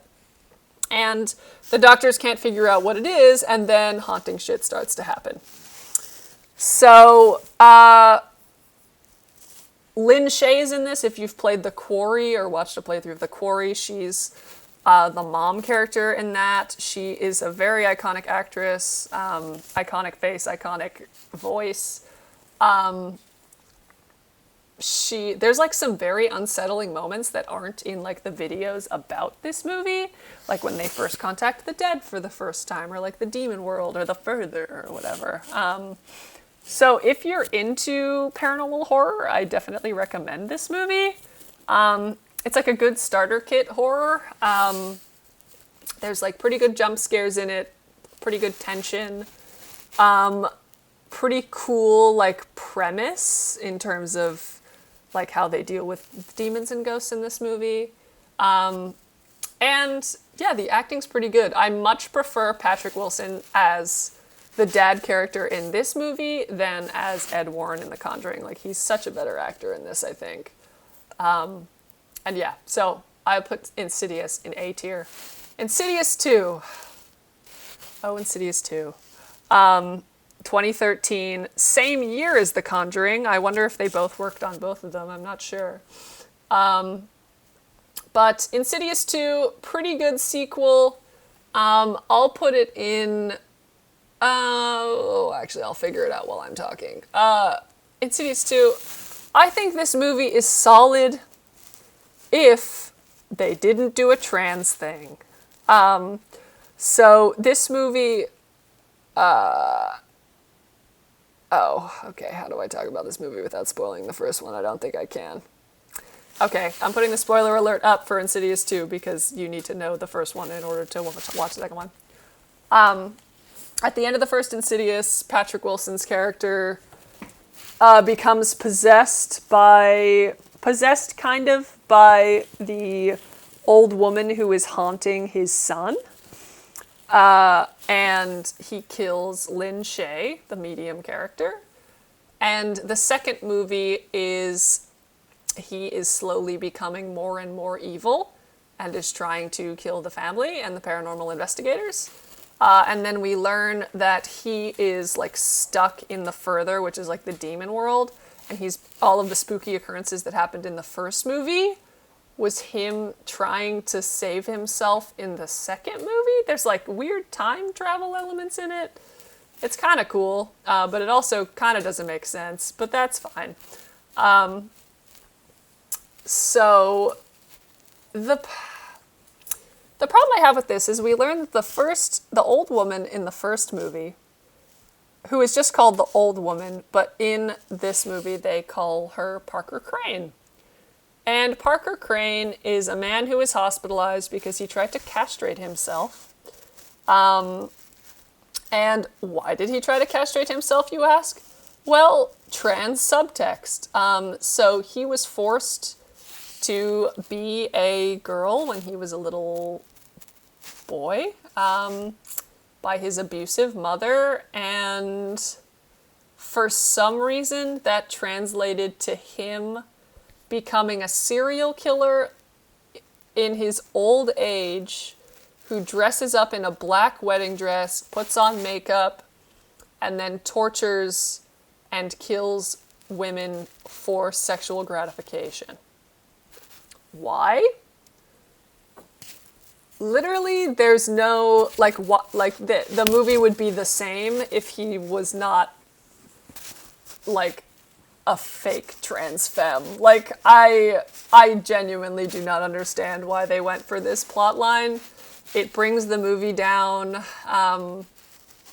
It's not scarier, because, I mean, I'm sure transphobes find it scarier, It's not scarier because he cross-dresses. I watched this movie. This was the first horror movie that I remember watching. I was in the 6th or 7th grade. I watched it at a friend's house. And at that time, I was like, ooh, it's creepy because he's a man just as a woman.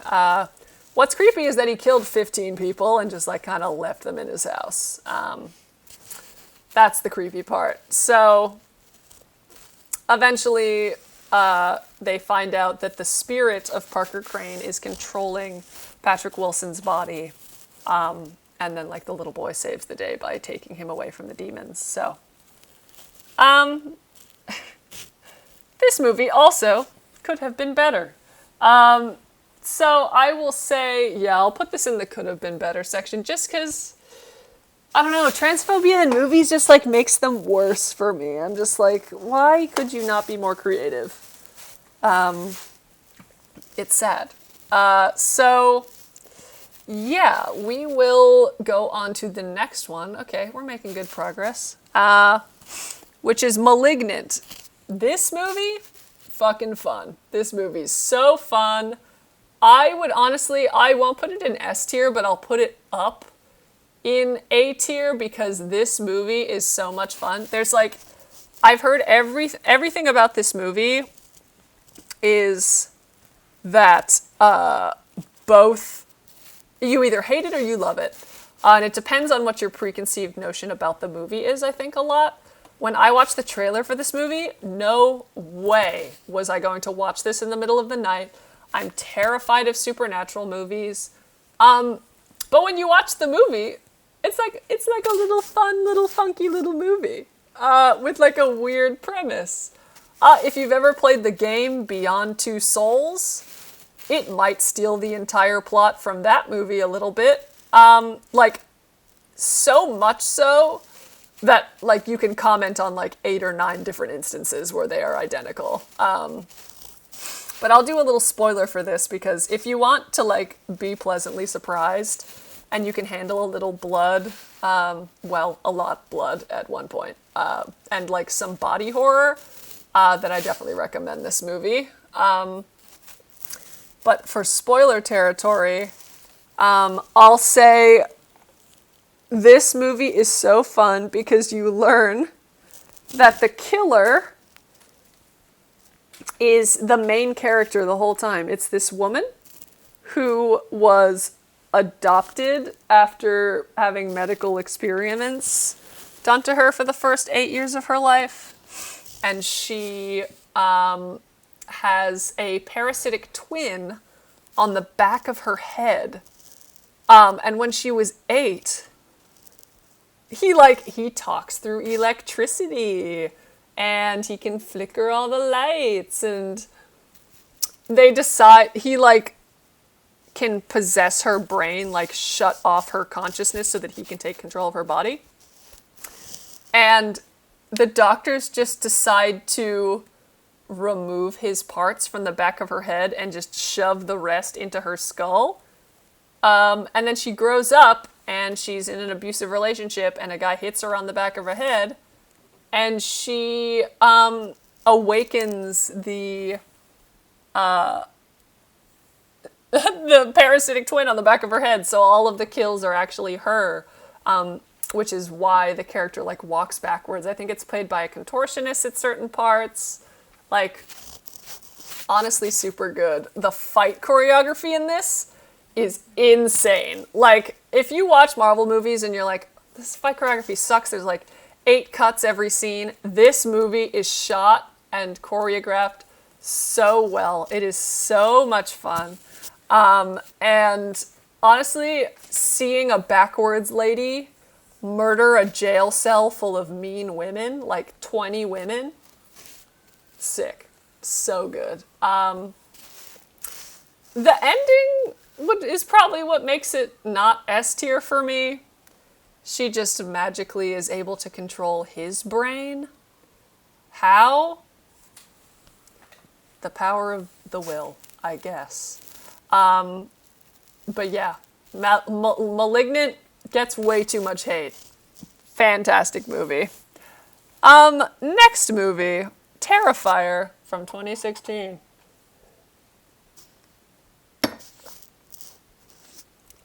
If if you don't like clowns, definitely don't watch this movie. It'll make your fear worse, actually. Terrifier is like a very low budget. I think the budget is like $50,000 or something incredible like that. There's no plot. No plot. You don't need to know the plot. Just know that it's Halloween. There's these two sexy dressed girls. And there's a fucking clown. His name's Art. He's actually on the wall behind me. If you see his little face there. He... absolutely disgusting, like bloody, disgusting teeth and all this stuff. And it's just a grindhouse movie. So much gore, so much unnecessary nudity. Oh my God. Like, should people experience it for themselves or should I warn them? Okay, I'm gonna warn you, there is, I would call this the goriest movie I've ever seen. Like, Explicitly non-go, like look away. What do you mean? Where the camera actually doesn't show you. Oh yeah, like, you know how some things like leave it up to the imagination and then you imagine the worst? This is the worst you could imagine, and then they just like focus on it for like 10, 15 seconds. If you don't want to see women put in precarious situations where they're topless and being murdered, if you don't want to see a fucking guy, he like cross-dresses using women's skin at one point. Why? I don't know. Trans people are scary. Ooh. Yeah, that brought the movie down a bit for me because I'm just like, this is so unnecessary. But the sequel is out in theaters, and apparently there's a plot in this one, so that's good. In terms of how much I enjoyed it, I'm going to put it in A tier. In terms of how good the movie is, it's probably in C tier. It's not a very good movie, but it's a very fun movie, and you laugh during it as long as you aren't hard about gore. Even if you are like a gore enjoyer, it's pretty disgusting. And like vulgar. So yeah, that's Terrifier. Art the Clown. We saw Art the Clown at a horror convention recently. Like a guy was communicating only using his little horn. It was great. Okay. Next one. Jordan Peele's Get Out. 2017, we're doing all the Jordan Peele movies in one go.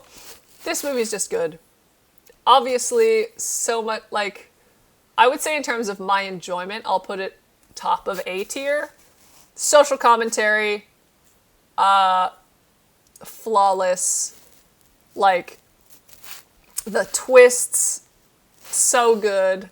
Acting, Daniel Kaluuya, oh my God, so good. The family, especially the girlfriend, I'll put it in S tier. What am I even talking about? This movie's so good. I don't know why I'm trying to kid myself.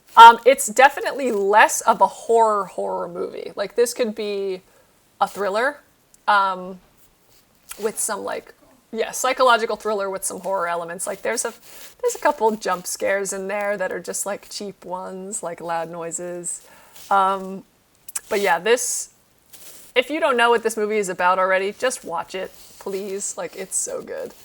And the first movie Jordan Peele ever makes, and it's this, like, oh my God.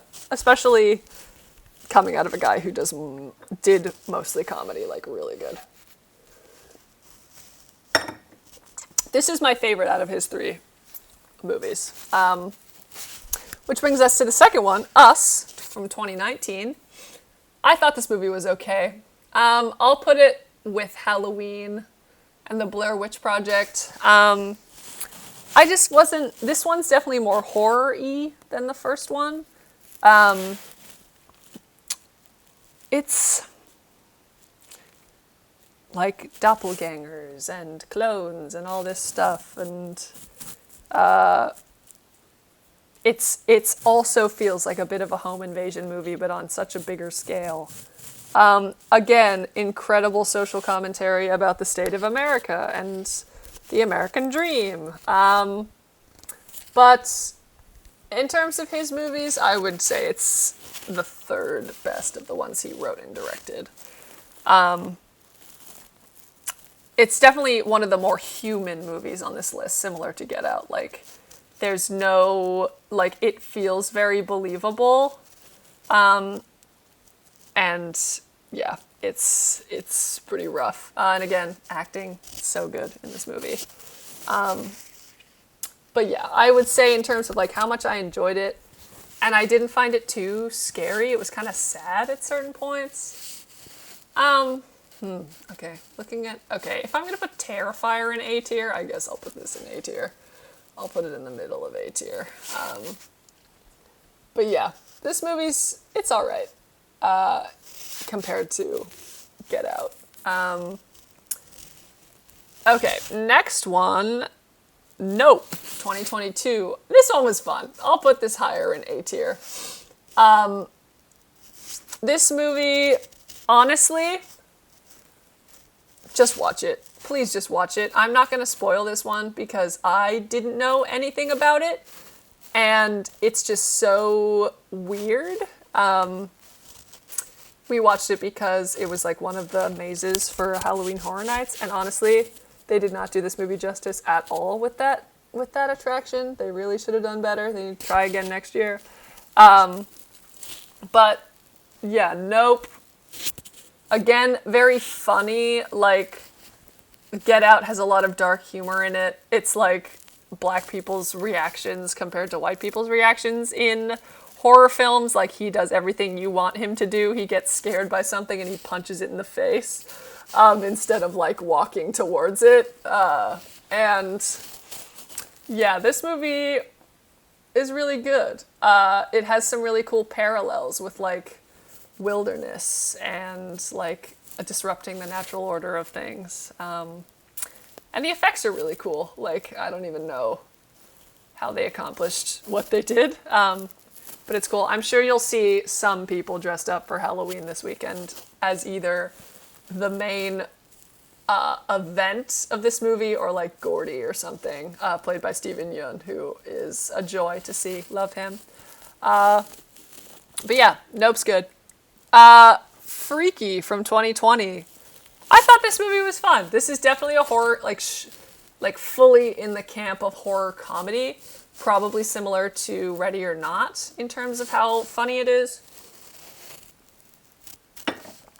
It's a Blumhouse movie that's like targeted, I'm pretty sure, mostly towards younger audiences. And basically the summary is a teenage girl who's like very shy, switches bodies with a serial killer played by Vince Vaughn.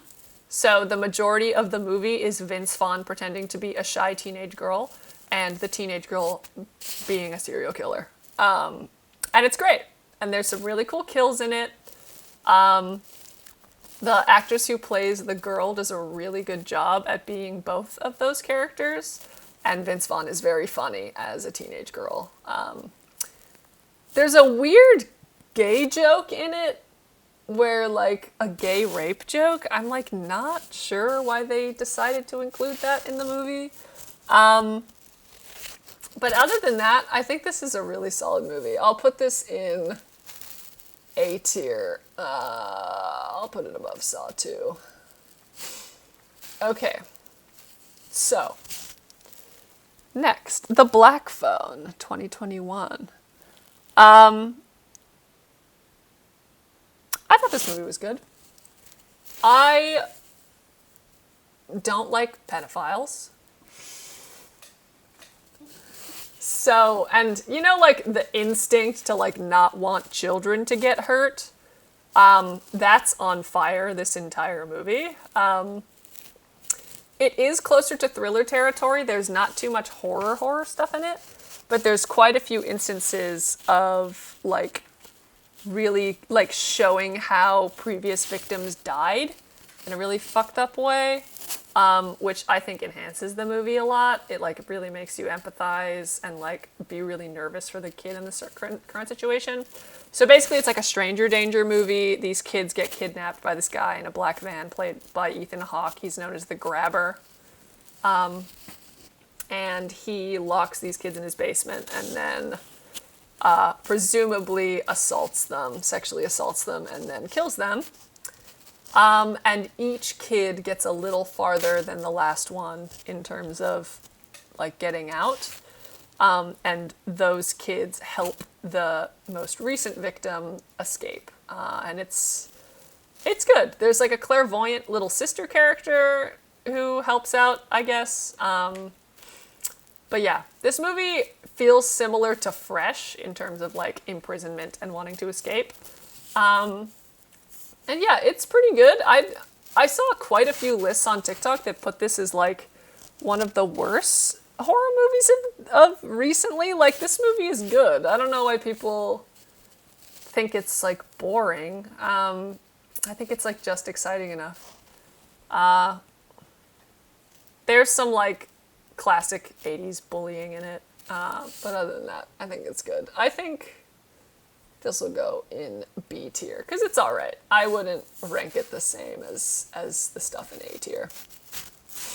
Okay, next movie we have is, the best movie ever, Killer Klowns from Outer Space from 1988. This movie is so much fun. This is going straight in A tier, like close to the front of A tier. Like, this movie, another Maze at Halloween Horror Nights, so good. If you're afraid of clowns, obviously don't watch this movie. Or, do and be scared. But like, they're killer clowns from outer space. And they wreak havoc on this little town in the 80s. And it's like so funny because they use things that clowns do to like scare and kill people. Like, they kill people by wrapping them up in cotton candy cocoons and then they drink out of them. They can like magically escape handcuffs. There's like 20 of them and they all fit in a little car. They have like acid cream pies. Like, it's a good movie. And honestly, all of the clowns are gay, I think. I think that's my opinion. They all belong to the LGBTs. And they're awesome. So yeah, definitely A tier. Just watch it for the absurdity. Like, we watched it on a service that had commercials, and it didn't ruin it. Like, it was like fun enough where it was like, I need a break from how fucking ridiculous this is. But yeah, good clown movie. The Chiodo brothers who made it were at a horror convention we went to, and we didn't realize it was them, so we didn't say hi. So that was awkward, but good movie, good character design. The other characters that aren't the clowns are funny, and like very 80s. But yeah, good movie. 35 It. We watched this yesterday. This movie was fine. It's like listed as a really scary and really good horror movie.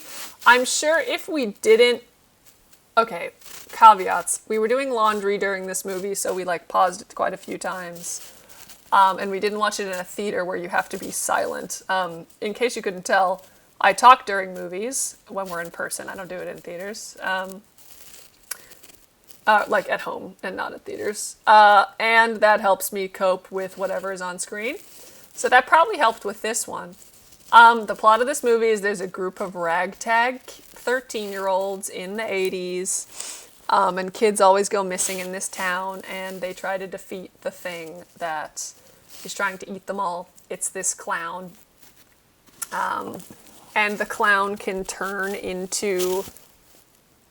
It's like almost similar to Freddy Krueger with like how it bends the realities of like the space-time continuum.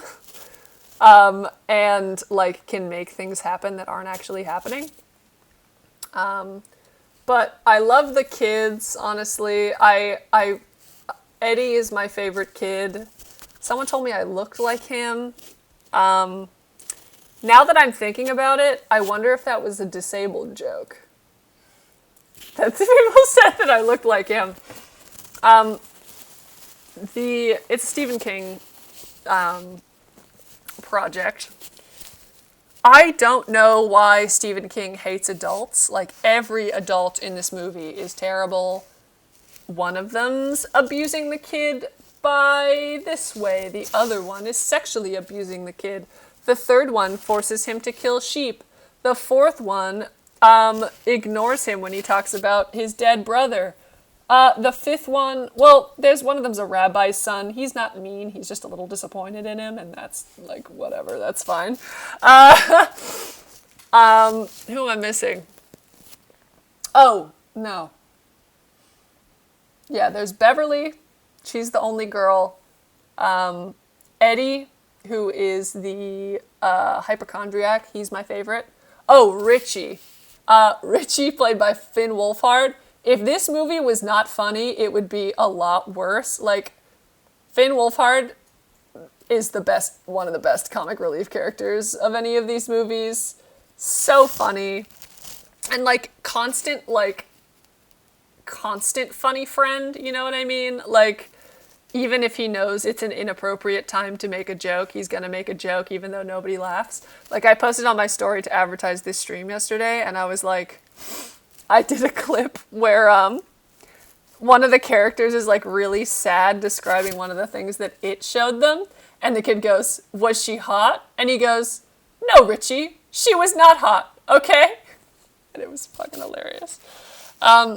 So if you can handle clowns, I think this movie, you should watch it. It's not as scary as I thought it was going to be. Watch it with a friend if you're nervous. And, the scariest part of this movie was, it's funny because it transforms into whatever scares the kids the most. So Eddie, the hypochondriac, gets, like, a leper who's all diseased. Mike, who's, like, the son of, like, a guy who slaughters sheep, he's afraid of, like, going missing, so he, like, gets attacked by all these arms. Richie is only afraid of clowns, so he only sees the clowns. Beverly gets attacked by her own hair, which is, like, something that her weird abusive father hangs on to. Stan, who is the rabbi's son, this got me. He gets scared by a painting come to life. Like, this really creepy painting, like a warped woman's face. And, like, the CGI is arguably not very good, but, like, it was a relief when that woman turned back into the clown. I was like, oh, thank fuck. Like, I don't want to look at her anymore. And then, Ben. I forgot about Ben. He's the new kid. And he gets attacked by, like, a headless guy who died in an explosion. There's also bully characters because it's a Stephen King movie. Pretty good. Definitely, I think there's only one other Stephen King movie on this, and we'll fucking talk about that one. But this one is a good Stephen King movie. But definitely not what I expected in terms of, like, how scary it was. I'm sure it's more scary in a theater, like, significantly scarier. Because, again, you can't talk, and it's surround sound and all that stuff. But yeah, I'm not afraid of clowns, so it was pretty good. I'll put it in B tier with Halloween, because it was all right. Okay, now we're definitely over halfway through. Oh my god, this is exhausting, but also fun. Okay, next one. Sleepaway Camp.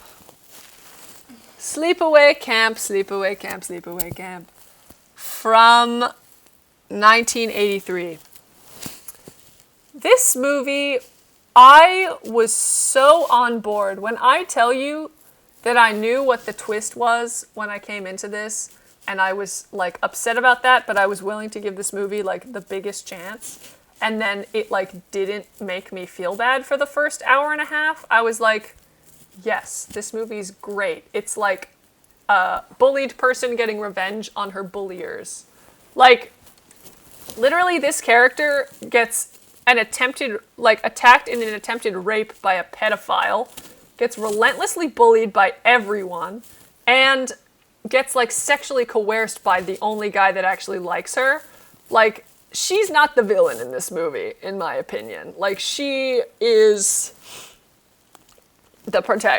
she should be considered the protagonist. But that kind of bully revenge fantasy ends.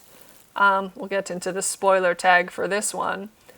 It turns out that Angela, the main character who is bullied and we learn to be the killer, she's very silent. Like, she doesn't talk much because she lost her family in a boating accident. She's super traumatized. We learn that, once again, she was forced to be a girl by her crazy adoptive mother. Why? I don't know. She said the husband that walked out on her didn't want a daughter, but she does. So blaming divorce? I don't know. Who knows? Oh yeah, they already had a boy, so of course you can't have two. That's against the rules. So, yeah, this movie was great up until the last 10 minutes. I like, in spirit, I wanna put this movie lower because that ending really does ruin it for me. But I thought the movie as a whole was pretty good. Just the funniest thing. And the funniest thing I find about cis people in general, I'm sorry cis people who are watching this, when she's discovered to be the killer at the end of the movie, she's completely naked, sitting on the beach with the guy who was sexually coercing her. She says, let's go down to the beach. She's petting his hair. She stands up, revealing that she's naked, and revealing that the boy's head is not attached to his body anymore. It has been ripped off. Tell me why the camp counselors say, oh, she's a boy, and not, oh my god, she ripped that kid's head off. The last line of the movie is, she's a boy, and then the movie ends on a really creepy picture of her face that they superimposed on top of a naked male body of a different actor. It doesn't make it, I don't know, does that add to the, I know we're both biased, because the transgenderism got us, but,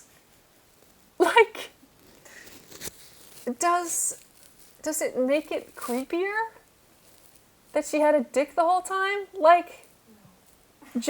Unbiased, it genuinely doesn't. It doesn't enhance the movie in any way. But I'll put it in A tier because I did genuinely like it. Did you like it before that part? How much did you like it? Well, I did just thinking in general the whole movie. Because I wasn't gonna... I guess I didn't like it as much because of that part. But... Yeah, that's the sad thing. You don't like it as much. I think it was generally okay. I don't really know if I'd say I... Loved it. Yeah, I'll put it at the end of A tier. That's the thing, right? Yeah, Sleepaway Camp. I'll put it at the end of A tier because, oh yay, another person is back. Hello, welcome. We just finished talking about the weirdly transphobic Sleepaway Camp.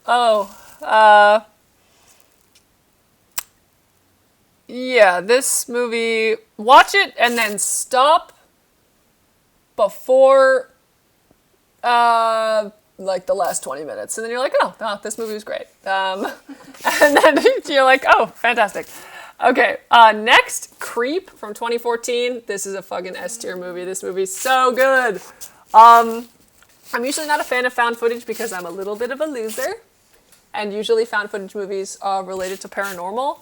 But this movie is a guy hires another guy off of Craigslist to supposedly videotape his end of his life because he says he's terminally ill.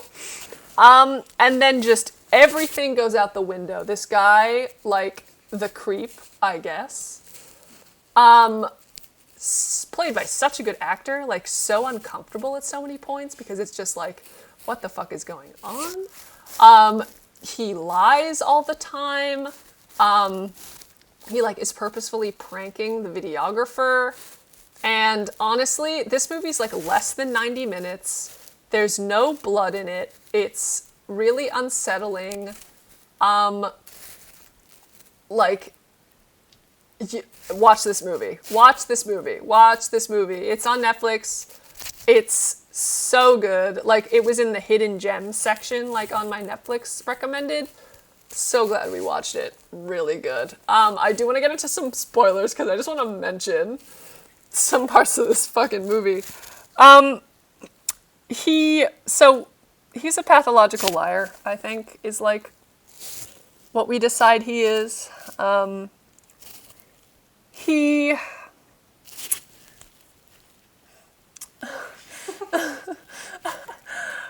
At one point, I was so happy I saw someone dressed as this for Halloween. He tells a story of how his father used to wear a werewolf mask called Peach Fuzz and dance around for him as a child. And he like wears the mask and does the dance in the song for a good like 3 minutes in complete silence, and it's just like, what the fuck is going on? But the ending of this movie is really like brutal. Like, I cannot take like knives and stabbing when there's the only sound effect is the knife. I like, that gets me. Like, I watched like Zodiac, and like they obviously recreated the killings of the Zodiac killer, and just like, ugh, I can't deal with that. Like, it's not the same as like gun violence in movies. And the end of this movie, this guy, the videographer who like leaves the situation, he gets to go home. He meets the creepy guy at a public area. He's filming because he like wants to confront him and like figure out what the hell is going on.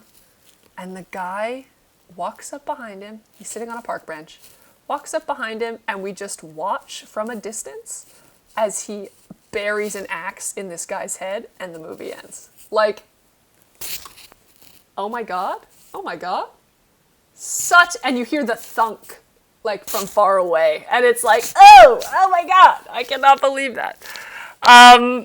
Yeah. Great movie. Great movie. Spoiler-free summary, watch this fucking movie. Creep 2, number 38, 2017. Just as good, honestly. I think this movie is just as good. It stars a queer woman as the person instead of like a white guy, so that's cool. And basically the whole movie is her matching his energy. That's the whole movie. And it's, if you liked the first one, which you will, you will definitely like the second one. It's a bit of a different, he like, of course, has a different story and all this stuff to get her out there. But he has like met his emotional match because she like engages with him. She asks him all these personal questions. He's like trying to film a documentary or like some sort of thing like that. About being, oh yeah. Oh, I forgot. Yeah, okay. Is that a spoiler?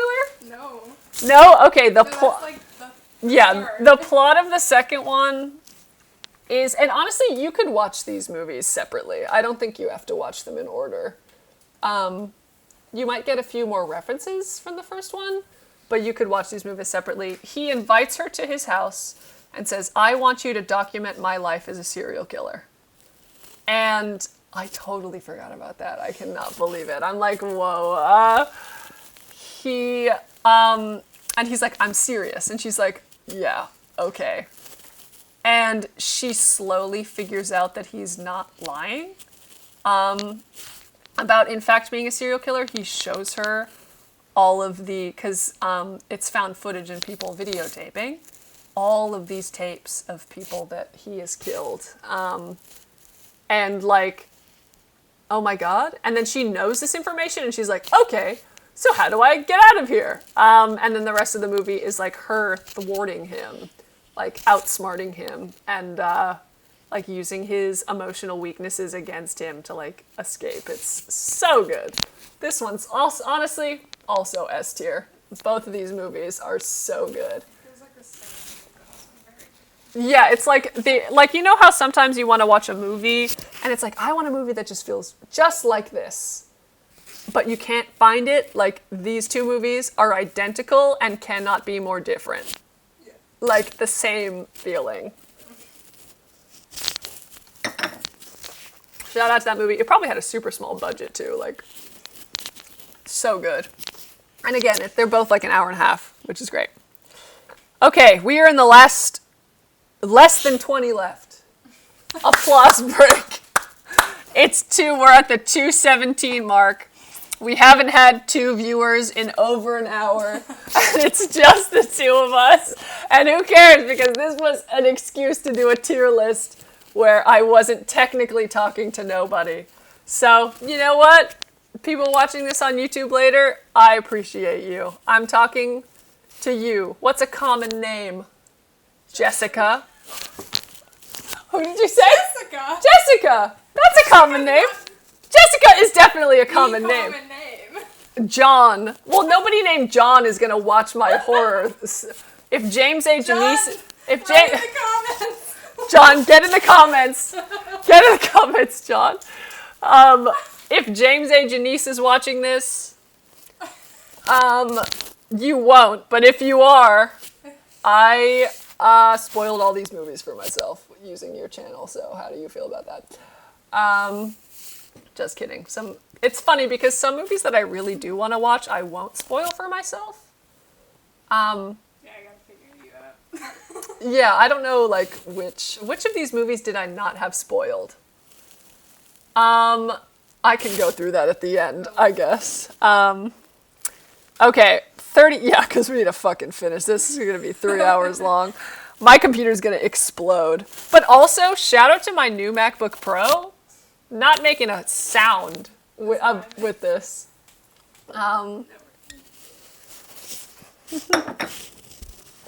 I guess I'm not doing like a video game or anything. But still, awesome. No frames dropped in this one. Okay, Cabin in the Woods, 39. Another horror comedy. Really good movie. I'll put this in S tier also. I love to laugh. You can tell I'm hilarious, /HJ. And yeah, I just really love a good horror comedy because I need some solace or I will be depressed. Like watching the movie like Manchester by the Sea. When you get to the end of the movie, you want to kill yourself. And I don't want to feel that way when I'm watching my favorite genre. So, yeah, Cabin in the Woods, it's a satire on the horror genre as a whole. It's like a love letter to the genre that also pokes fun at it. There's a lot of behind the scenes information about this movie. If you watch the Kill Count episode on this, there's a lot of good behind the scenes. All of the effects are practical, except for like 1 or 2. And when you watch this movie, you'll know how impressive that is. Like, this movie has some cool fucking monsters in it. And that's like the point. So I'm not going to spoil it because I want to watch this with you, and I'm being very loud. But we follow both 2 guys, one of which plays the dad in Get Out, who work in this kind of office building space. And then we also follow a gang of teenagers, one of which is Thor, Chris Hemsworth, as they go to a cabin in the woods. And creepy stuff starts happening in the cabin in the woods, and then zombies attack. And then we learn... Spoiler. So definitely watch it. It's so funny. Especially if you're a horror fan or you've watched some horror movies and you know all the cliches. Like, it's really fun. And they also call the KKK the same type of monsters as, like, murderers and vampires and stuff. So that was cool. I was like, love that. But yeah, watch Cabin in the Woods. Very funny. Train to Busan. This is a zombie movie. This movie, I'll put this at the top of A tier. This movie's really good. I definitely, like, this movie made me sad in a really good way. It's like, it's a Korean film. So, like, subtitles and everything, but who cares? Like, it's probably one of the best, probably the best, one of the best zombie movies or zombie genre stuff I have watched, and I'm a huge Walking Dead fan. So, Train to Busan follows this rich businessman and his daughter, who is a bit estranged from him. She's like a kid, like maybe 7. And she has a bit of a strained relationship with him because he doesn't spend a lot of time at home. He doesn't pay attention to her much. He's divorced. So the linchpin of the movie is he's bringing her to the mom's house for her weekend, and then a zombie apocalypse breaks out. And these zombies are like World War Z zombies, but I'm pretty sure this movie... Can you look up when World War Z came out? This movie is so much better than World War Z. Like, zombies are fast and they turn... 2013. Okay. Didn't come before whatever the fucking movie, World War Z. Leagues better than World War Z. The zombies are fast. They turn instantaneously.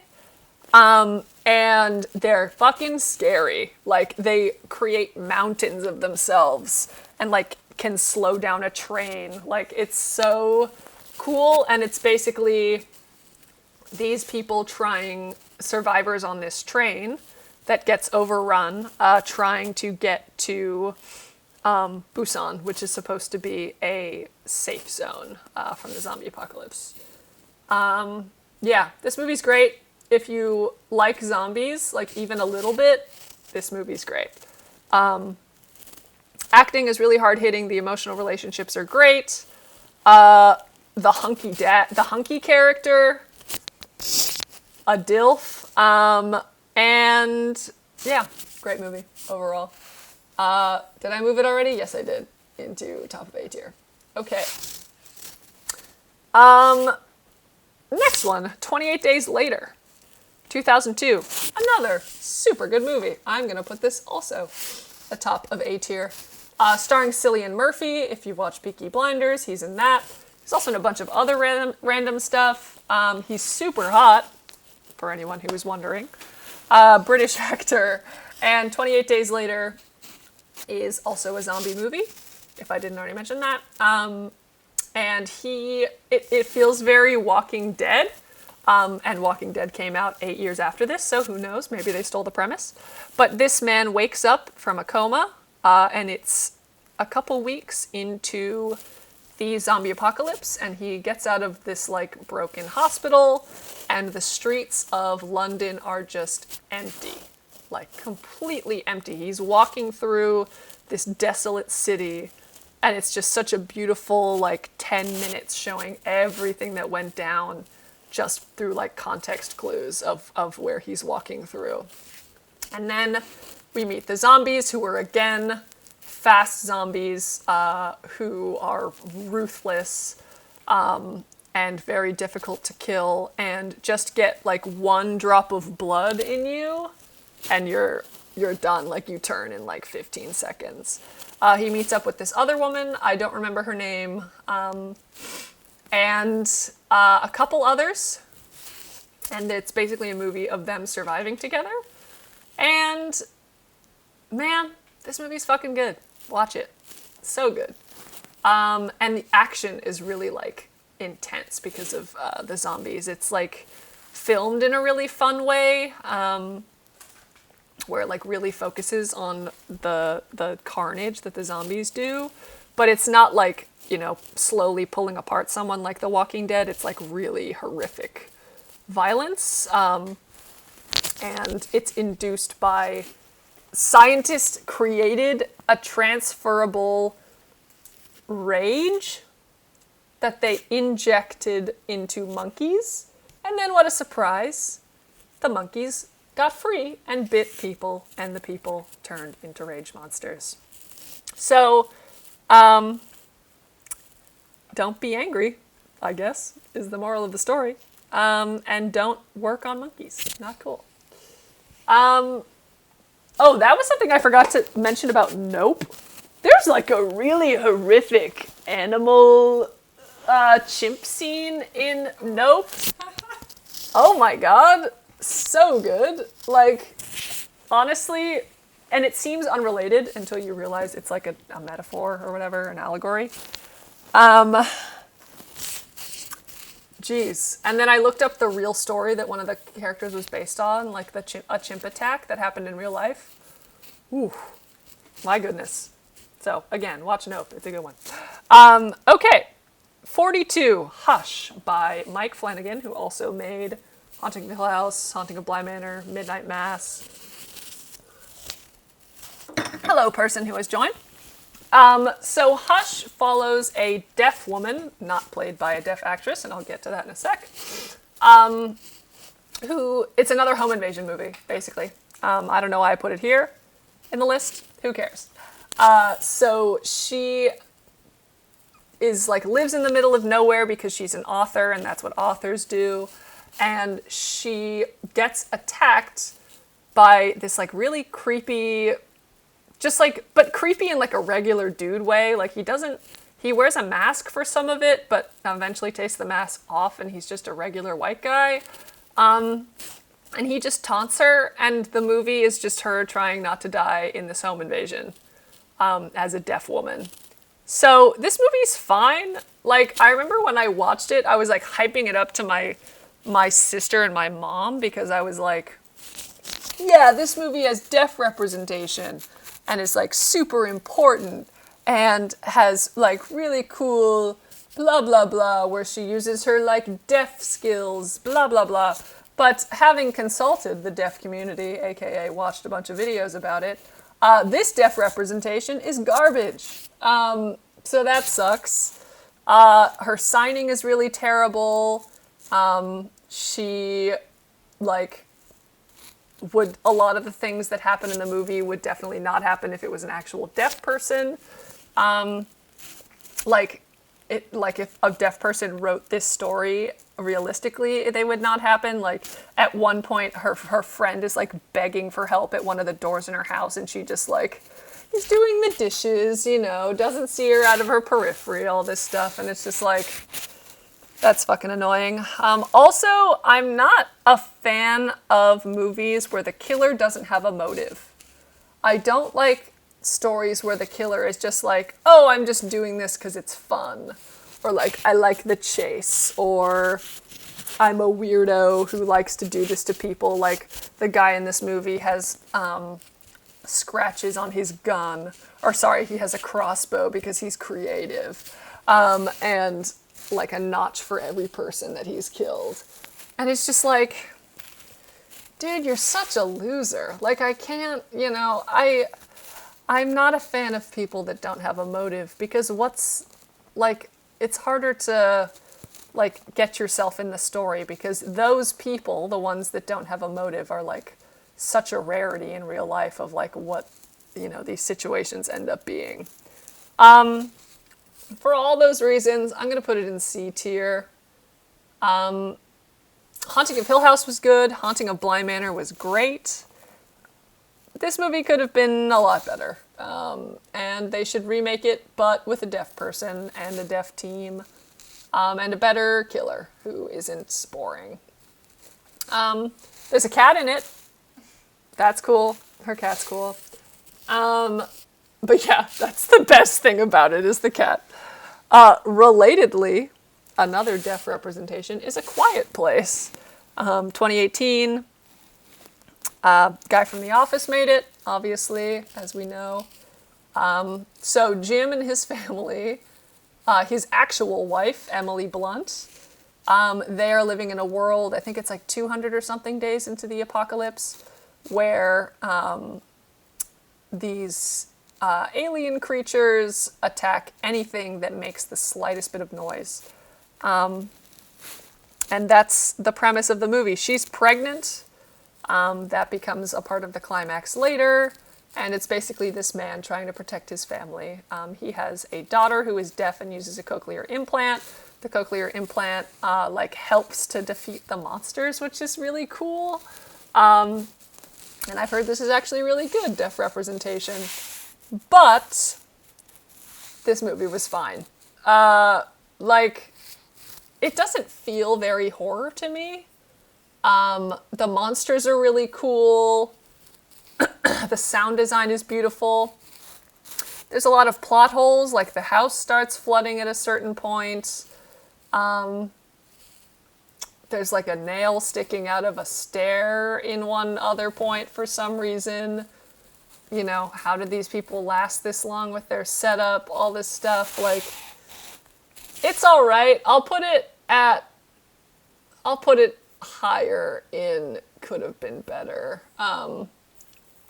Apparently it has like one of the highest jump scare ratings. Like, people did studies of like how high people's heart rates jumped during jump scares, and A Quiet Place was on there. I get it because the sound design was so good, but the movie itself is not very scary. It's all right. We are officially on our final row on this fucking tier list. But honestly, very satisfying looking. I love looking at these. So yeah, next one is The Invisible Man, also by, you guessed it, Leigh Whannell. He, honestly, powerhouse. He made Upgrade too, which is another cool horror movie that I haven't seen, but I want to see. This movie follows, I think it's Elizabeth Moss is her name, the actress, and she's in an abusive relationship. It's based off of like the original Invisible Man story, where the guy like takes a potion and learns how to be invisible and then kind of goes power crazy. But this movie follows, can you check if it's Elizabeth Moss? I don't want to get that wrong. And Which date? 2020. Yeah, she's an abused woman in a relationship with a very rich man. Is it? Okay, cool. It is Elizabeth Moss. And she escapes from him. She learns later that he dies, but then she begins to be followed by what seems to be an invisible force. And the movie is like an allegory for the paranoia of abuse. And it's really, really good. It's really hard-hitting. Can be triggering if you've experienced abuse yourself, obviously. But really solid movie. She's a great actress. The twists are really good. Great fight scenes because she's fighting a fucking invisible person. But yeah, I'm going to do a little spoilers for this just to get into some details. We learn that it is in fact her old boyfriend and her brother working against her to try to get her back and have like a child with that family so that he can like trap her for the rest of her life. And it's like he works in tech and he's created a suit that has cameras on and projectors on the front and the back. So it like projects the world around you so that you seem to be invisible, which is like really cool. And I wonder if anyone is trying to actually make that now that they've come up with that idea. If so, scary. But yeah, it's just her fighting for her life, like, and trying to be believed by everyone around her. She has like a cop friend, and his daughter, who's played by Storm Reed, who's in Euphoria. She's like a 16-year-old, and she gets caught up in the middle because the evil boyfriend like uses her as a pawn to try to get to her. She has a sister. The sister is just fucking murdered in the middle of like the movie, and it's pinned on Elizabeth Moss. Like, it's so thrilling. Really, really good. The spoiler-free summary is watch this movie, maybe go to therapy before you watch it, if you have experienced those things also. But yeah, I'm gonna put this movie, I'll put it on A tier. This movie's really good. I think in terms of enjoyment, I'll put it below Saw 2. Okay, The Exorcist. So this is a classic, obviously. Follows Reagan, who's a little girl, who is maybe or maybe not possessed by a demon. So a lot of this movie is like this movie's from 1973. It's like 1970s medical technology and gaslighting of women. So she goes through like all of these invasive tests, like old angiograms where they put the needle down your giant artery in your neck to get dye into your system, all this stuff. It's so brutal. Like a lot of medical grossness and uncomfortableness. And yeah, this movie is really sad. Like, it's heartbreaking to see what happens to this child and her mother as they're like going through this devastating occurrence. They eventually call a priest and they have an exorcism. He is the exorcist. And yeah, I won't spoil like what happens because it's such a classic. I think you should just watch it. I think it's a couple hours long. But it's like a slow burn. The effects are really good. The voice of the demon is really cool. The things that it makes her body do as a child is just so gut-wrenching. But yeah, The Exorcist, I really like this movie. I'm going to put The Exorcist in S tier. The Shining. Fuck The Shining. I'm sorry. That's my main opinion. This movie is so fucking boring. Why is it 3 hours? I haven't read the book. I heard the book is so much better. Oh shoot, what's his name now? How am I forgetting the director of this movie? Stanley Kubrick. Why did Stanley Kubrick abuse his actors? Why does he need 70 takes of every scene and then the scene ends up being fucking boring? Like, They say that critics at the time, when this movie was released in 1980, said that the movie was bad. I don't know why they said the movie was bad, but they were right. Okay? This movie, genuinely, I'm not doing this to be a contrarian. This movie is in the bottom tier for me. Like, I hate this movie. It's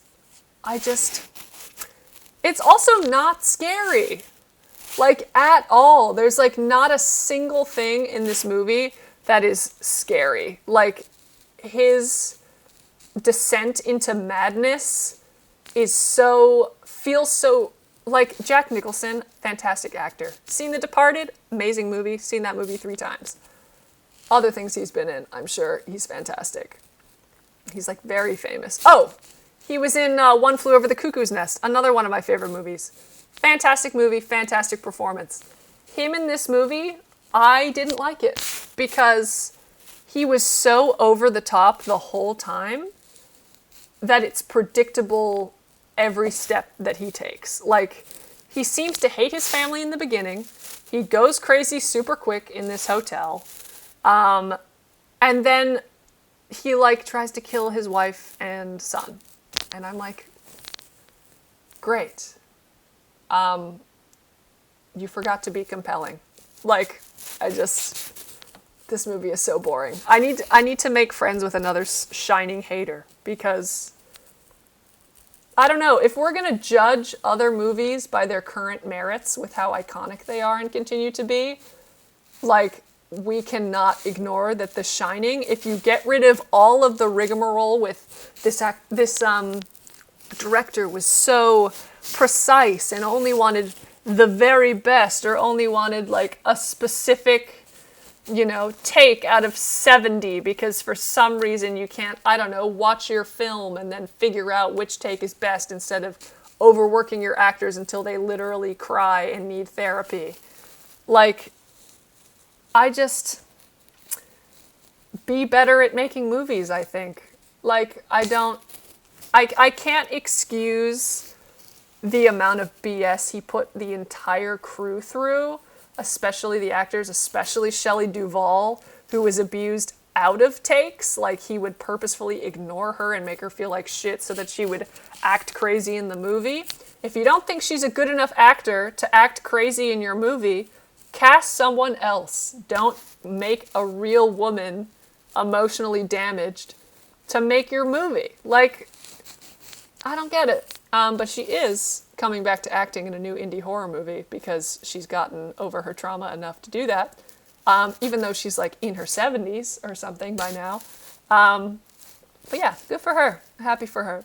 But yeah, in Shelley Duvall's name, and also the name of liking movies that are actually interesting, this movie is D tier for me. Super boring. And yeah, and also they killed Dick Halloran in the end. Like, why? Oh, that was a spoiler. Oops. Sorry, everyone. If you haven't seen The Shining, you can get it spoiled. It's fine. It's boring, like I said. If you... That was my bad. That was my only slip this whole time, is spoiler without the warning. If you were really on the ropes about what happens in The Shining, then you're going to have a hard time at 2 hours and 40 minutes into the fucking... Right. I forget names anyway. Into the recording. Okay. 47. We have 11 left. This is the 11th one. Rosemary's Baby, 1968. Another example of how an old movie can still be really fucking good. This movie, ultimate slow burn. Like, I'm putting this in S tier immediately. This movie is so good. It's so scary. Like, it's slow burn culty type movie. And honestly, I think it's 2 hours. Did I? What happened? I can't see the bottom as much. Oh, that's what you mean. Gotcha. I wasn't sure if it was me. Yeah. So, like, this movie, I watched it for Halloween my freshman year of college. It's been 3 years now. I could watch this again and probably be just as affected. Like, it is such a good slow burn of the tension of watching this woman, like, descend into paranoia about everybody around her treating her a certain way. Like, Mia Farrow does such a good job. It's like, you don't even see anything. Like, there's no gore or anything like that, and it's just so compelling. Like, yeah, I don't want to spoil it because it's like, honestly, it's like difficult to spoil because there's so many things that seem innocuous, that aren't. It's like, yeah, good one. Really good one. I hope I'm not hyping it up too much for my roommate, who will then not like it. But yeah, I think it's really good. And like, it's a slow burn to a point where like you see someone innocuously walking by in the background and you yell out loud because of how scary it is. Like, really good. Okay, number 10. We're now in Watch Mojo territory, counting down the top 10 last movies I've ever seen. The Birds by Alfred Hitchcock, 1963. This movie's fine. It's kind of funny. I'll put it in B tier. Like, I've been to Bodega Bay. They have a nice fish restaurant there. If you don't know, Bodega Bay is where they filmed The Birds. I didn't just mention a random place with no relation to the movie. That would have been funny. I went to this beach once. Not that it has anything to do with anything. But yeah, this movie, it is kind of intimidating. Like, the CGI, of course, is not great. It's from 1963. Like, what do you expect? But it's pretty, like, creepy how the birds do take over the town. Because it, like, slowly grows and grows, and, like, eventually you seeing birds in the movie, like, freaks you out. Which, like, you know, is weird. Like, you know, looking at like and it's not just like creepy birds or anything, it's like seagulls and stuff. Like, you see a bunch of birds clustered outside of a school after you see all of the things that they've been doing to adults, and you're like, oh my god, these kids are going to be horrifically murdered by these birds. Like, pretty good. It looks like he's on the actual film poster of this. I don't know why. A little weird to put yourself on the film poster. I've been meaning to watch Psycho of his. I haven't really seen any Alfred Hitchcock movies, but this one's pretty good. I don't know if it holds up in terms of being scary, but it is definitely intimidating, and I would put it with movies that I think are good and did enjoy. Next movie, number 9. Who made Jaws? Did he make Jaws? Because that would be funny if I said I've never seen another Hitchcock movie. Who made Jaws? Steven Spielberg. Oh, I'm stupid. Of course it's Steven Spielberg. Guy who made fucking Jurassic Park. So, what was I saying? What was I talking about? Oh yeah, the movie. Rosemary's Baby, The Birds, Jaws. Okay, Jaws. I saw this movie on TV. It was pretty good. I'll put it in C. I'll put it in B tier. Also good tension. I hear that they had a lot of issues with Bruce the Shark because they made him for freshwater and then filmed him in saltwater, and it fucked up the shark, which is why you only see the shark in one of the scenes. Besides, like, seeing, you know, how sharks swim in water and stuff with the little finny fin. But yeah, there's a lot of sad stuff happens in this. Like, it kills kids. Like, he's not concerned about killing children. And I would say a lot of this movie is not horror. It's kind of just like a drama out on the sea while they're trying to catch this giant shark. But yeah, I would say it's a good classic. It's a slower movie. So like if you need to like do something and for a long time and just want to have something on in the background, I would say it's a good movie for that. But yeah. Next one. Okay, not gonna lie, I wouldn't even categorize this as a horror movie, but I'm putting it on the list anyway because I have thoughts about it. Silence of the Lambs. Number 8, Silence of the Lambs, 1991. This movie's good, like really good. I, again, wouldn't call it a horror movie. It's more of a crime drama or a psychological thriller. Hannibal Lecter, obviously, the actor who plays him, the actor who plays the detective, like, phenomenal. I'm pretty sure they won Oscars for these roles. They deserve them. Really compelling. Like, Hannibal is so fucked up. Like, you think that a movie made in the 90s, like, that's not a full horror movie, isn't gonna have that much creepy blood and, like, messed up body horror, but oh, it does. And Hannibal, if you didn't know, this is not a spoiler because if you did not know this, you need to engage in pop culture for 5 minutes. Hannibal is a cannibal. I do think it's funny that the person who wrote these books that this movie is based on decided on a rhyming name. Like when deciding your profession, right? It is true. There's a correlation between people named Dennis and people who are dentists, right? That's like some sort of fact. Or maybe I heard that on a Tumblr post and it's not true, but it could be true. I love a good sprinkling of misinformation in my Twitch streams. But Hannibal the Cannibal, there is no other word that rhymes with cannibal. What other words rhyme with cannibal? That closely. Yeah, pineapple the This just in, everyone. Pineapple rhymes with cannibal. I guess if you were British, maybe. Potentially. Pineapple. No, worse, actually. Much worse. So... I can't believe you just said that.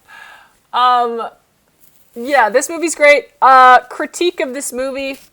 Again, the trans stuff. So Buffalo, this isn't a spoiler, this is like you learn this.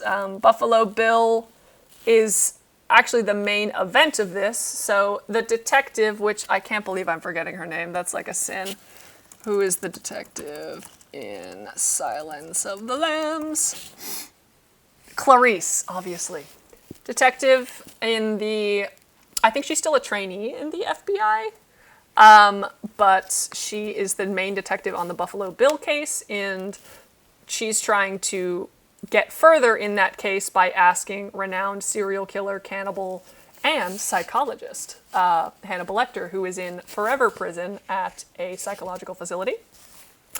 And they talk about Buffalo Bill, and I tell you, when I watched this movie, like, I watched the documentary Disclosure about trans representation in film, and they mentioned Buffalo Bill in quite a bit of that documentary. And I was trying to give it the benefit of the doubt, because sometimes, you know, people read into representation too much, right? And I'm like, I'll give this movie a chance. It's so famous, like, it can't be that explicit. Tell me why, in the movie, they call Buffalo Bill transsexual multiple times. I just, like, if you don't mean for there to be an intentional connection between this man and trans people, or at the very least gender nonconformity, you don't include that in the movie. Right? You don't include that in the movie. Like, you don't have to mention that he was denied gender reassignment surgery and hormone replacement therapy. Like, that's such an explicit reference, especially for the 90s, when, like, people didn't really know that much about trans people at that time still.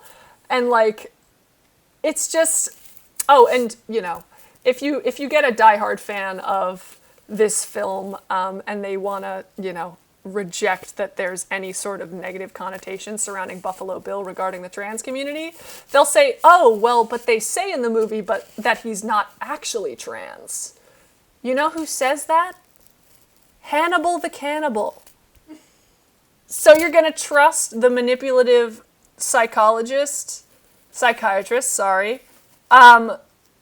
about the gender identity of the serial killer who has been referenced as transsexual by the police? Like, guys, like, it does not matter if a representation is intentional. It only matters the impact. We saw recently, I'm getting on a soapbox now. We saw recently, there was a woman called Sabrina Prater, who, like, made a TikTok about her dancing in a fixer-upper that she was fixing up, like an abandoned house. And she was dancing, and she is a trans woman who you could say doesn't pass 100%. Like, you can tell that she's a trans woman. And, like, whatever, it doesn't matter. But according to the internet, her simply existing as a more masculine trans woman, who you could tell is, in a lot of transphobic people's opinion, a man in a dress, shit like that. The immediate comparisons to Buffalo Bill because she was in a weird house and dancing, because, may I remind you, in Silence of the Lambs, there is a scene where Buffalo Bill explicitly puts on women's clothes, puts on makeup, puts on jewelry, and dances in a feminine way for, like, a good, like, 30-second scene before he then goes to skin his next cis woman victim. Like, those connections cannot be ignored. And this woman, Sabrina, people attempted to have her children taken away, her dog taken away, to be investigated by the police because of the misconceptions that they had about trans people from watching Silence of the Lambs and seeing her representation. And like that's the impact, is media implicitly or explicitly gives us a message that we take to inform our reality. And if you don't interact with trans people in your everyday life, which most cis people don't, or at least don't know that they're interacting with trans people in their everyday life, the only conceptions that they have about the trans community are the misconceptions they get from media. And if our media is going to be responsible, it needs to acknowledge when it has fucked up. And Silence of the Lambs fucked up. But the movie's good. Like, I am a fan of this movie. I love the Hannibal TV show, which doesn't have those transphobic references. It is homoerotic as fuck, which is better, in my opinion.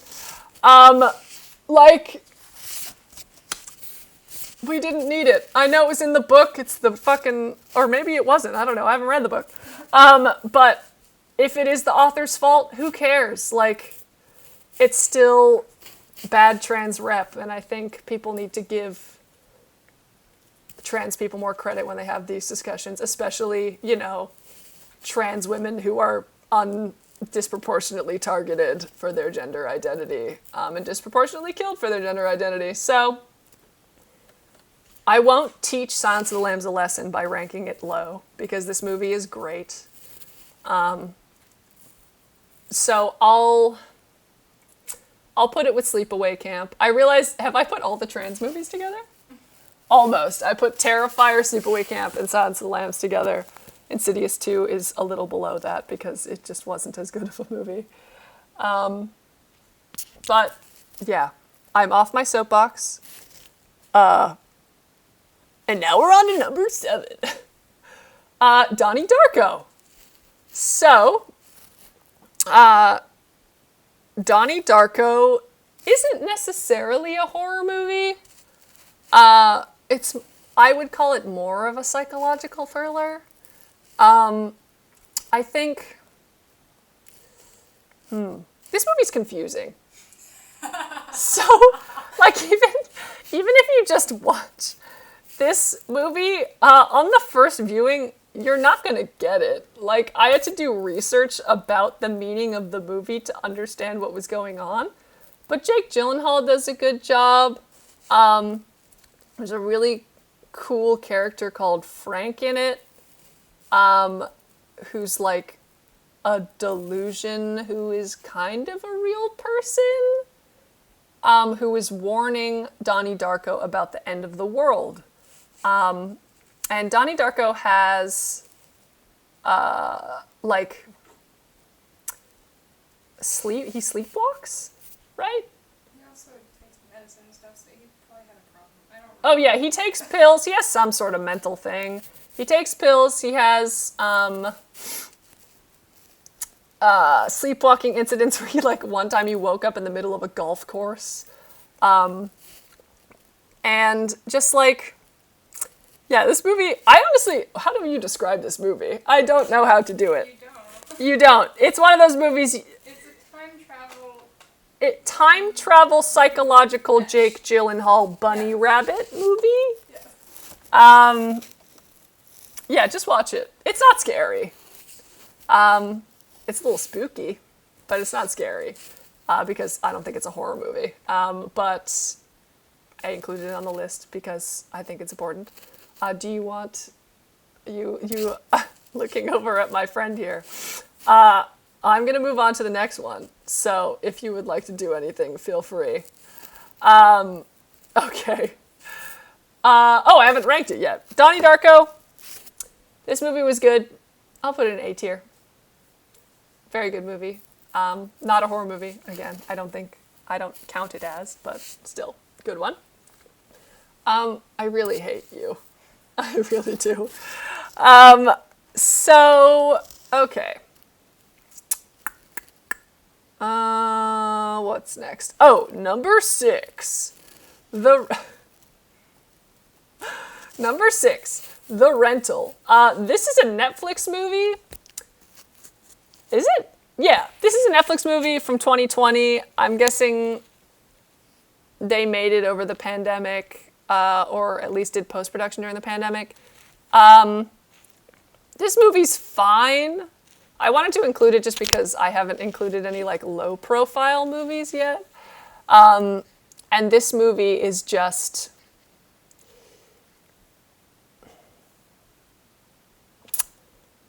It's fine. But I hate watching movies that I have nothing to say about, because be better at being a movie. Here's the thing. This movie was made by one of the Franco brothers. Was it David? Not Dave Franco. Maybe... No, not... Yeah, I think Dave Franco, not James Franco. And the movie follows these two couples who...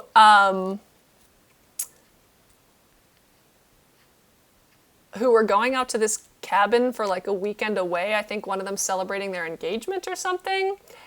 And we learn very quickly that one of the couples... Okay, how do you explain this? The Rental. You haven't seen it. So there's two straight couples. Okay. There's two straight couples. I'm going to use my fingers to demonstrate. There's two straight couples. The girl from one and the guy from the other are fucking on the side. But the guy from the other is related to the guy from the first couple. So brother... Well, I shouldn't use the same gesture for fucking and being brothers. Brothers... having sex and cheating on the rest of the group. And it's just a movie where they're in the woods, and it's like, for the majority of it, it's just like a drama about the cheating, and it's actually really compelling. Like, I liked it at that part. And then a murderer is introduced, and it's like, who is the murderer? And these people are getting picked off, and then it's just disappointing. The last 20 minutes, disappointing. If this movie was just a drama where a certain... I'll get into this in spoilers. Where a certain event happened that like made things a lot more serious than just cheating, that's fine. Why there needs to be another killer, I don't know. So spoiler territory, you will not want to watch this movie. So really it doesn't matter. So there's a man who, like, they're in an Airbnb or something like that. So there's like a creepy guy who owns the place, and he's a giant red herring who ends up just being a creepy guy who owns the place. And they find like cameras in the shower and all this stuff. So they confront him. One of the characters, the one that's a part of one of the cheating couples, threatens him and says, "I'm going to call the police if you don't tell us about these if you don't confess, because guess what was caught on the cameras? Her having sex with the other guy and cheating on her fiance." And she doesn't want that footage potentially getting leaked. But the old man who owns it is not actually a bad guy. So he goes, "Okay, then let's call the police. This is fucked up that there are cameras." So she kills him. She, like, has a fight. She has a fight with him where she tries to take his phone in a very illogical way. She's, like, behind him, and instead of, like, reaching around him, she, like, gives him a back hug to try to stop him from calling the police. And the other guys run in, and one of them has an anger problem and beats him to death. So now there's a dead body in the house, and there's also the murderer that is still there and has been, like, watching them sleep and all that stuff. And in the end, it turns out, like, I wanted this to be a revenge thing. Like, or, you know, the old man mentions he has a brother who, like, sometimes goes into the house. Like, it being him or something like that. And it's specifically targeting people who, like, come to this house or these specific couples. And it's not. It's just a motiveless killer who goes to different Airbnbs, sets up cameras, and kills people. Like, literally so boring. Like, the most boring way that you could end this movie. And you know what? It was intentionally done. Like, I looked up interviews with the directors and the writers, and all they're like, I think it's creepy that in the modern age we have technology that spies on us. And I'm like, never once was an Alexa used in this movie.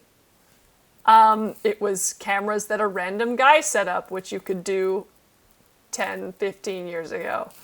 So yeah, Peeping Tom, who's a killer that we never learn the identity of, it's just a random guy. Like, so boring.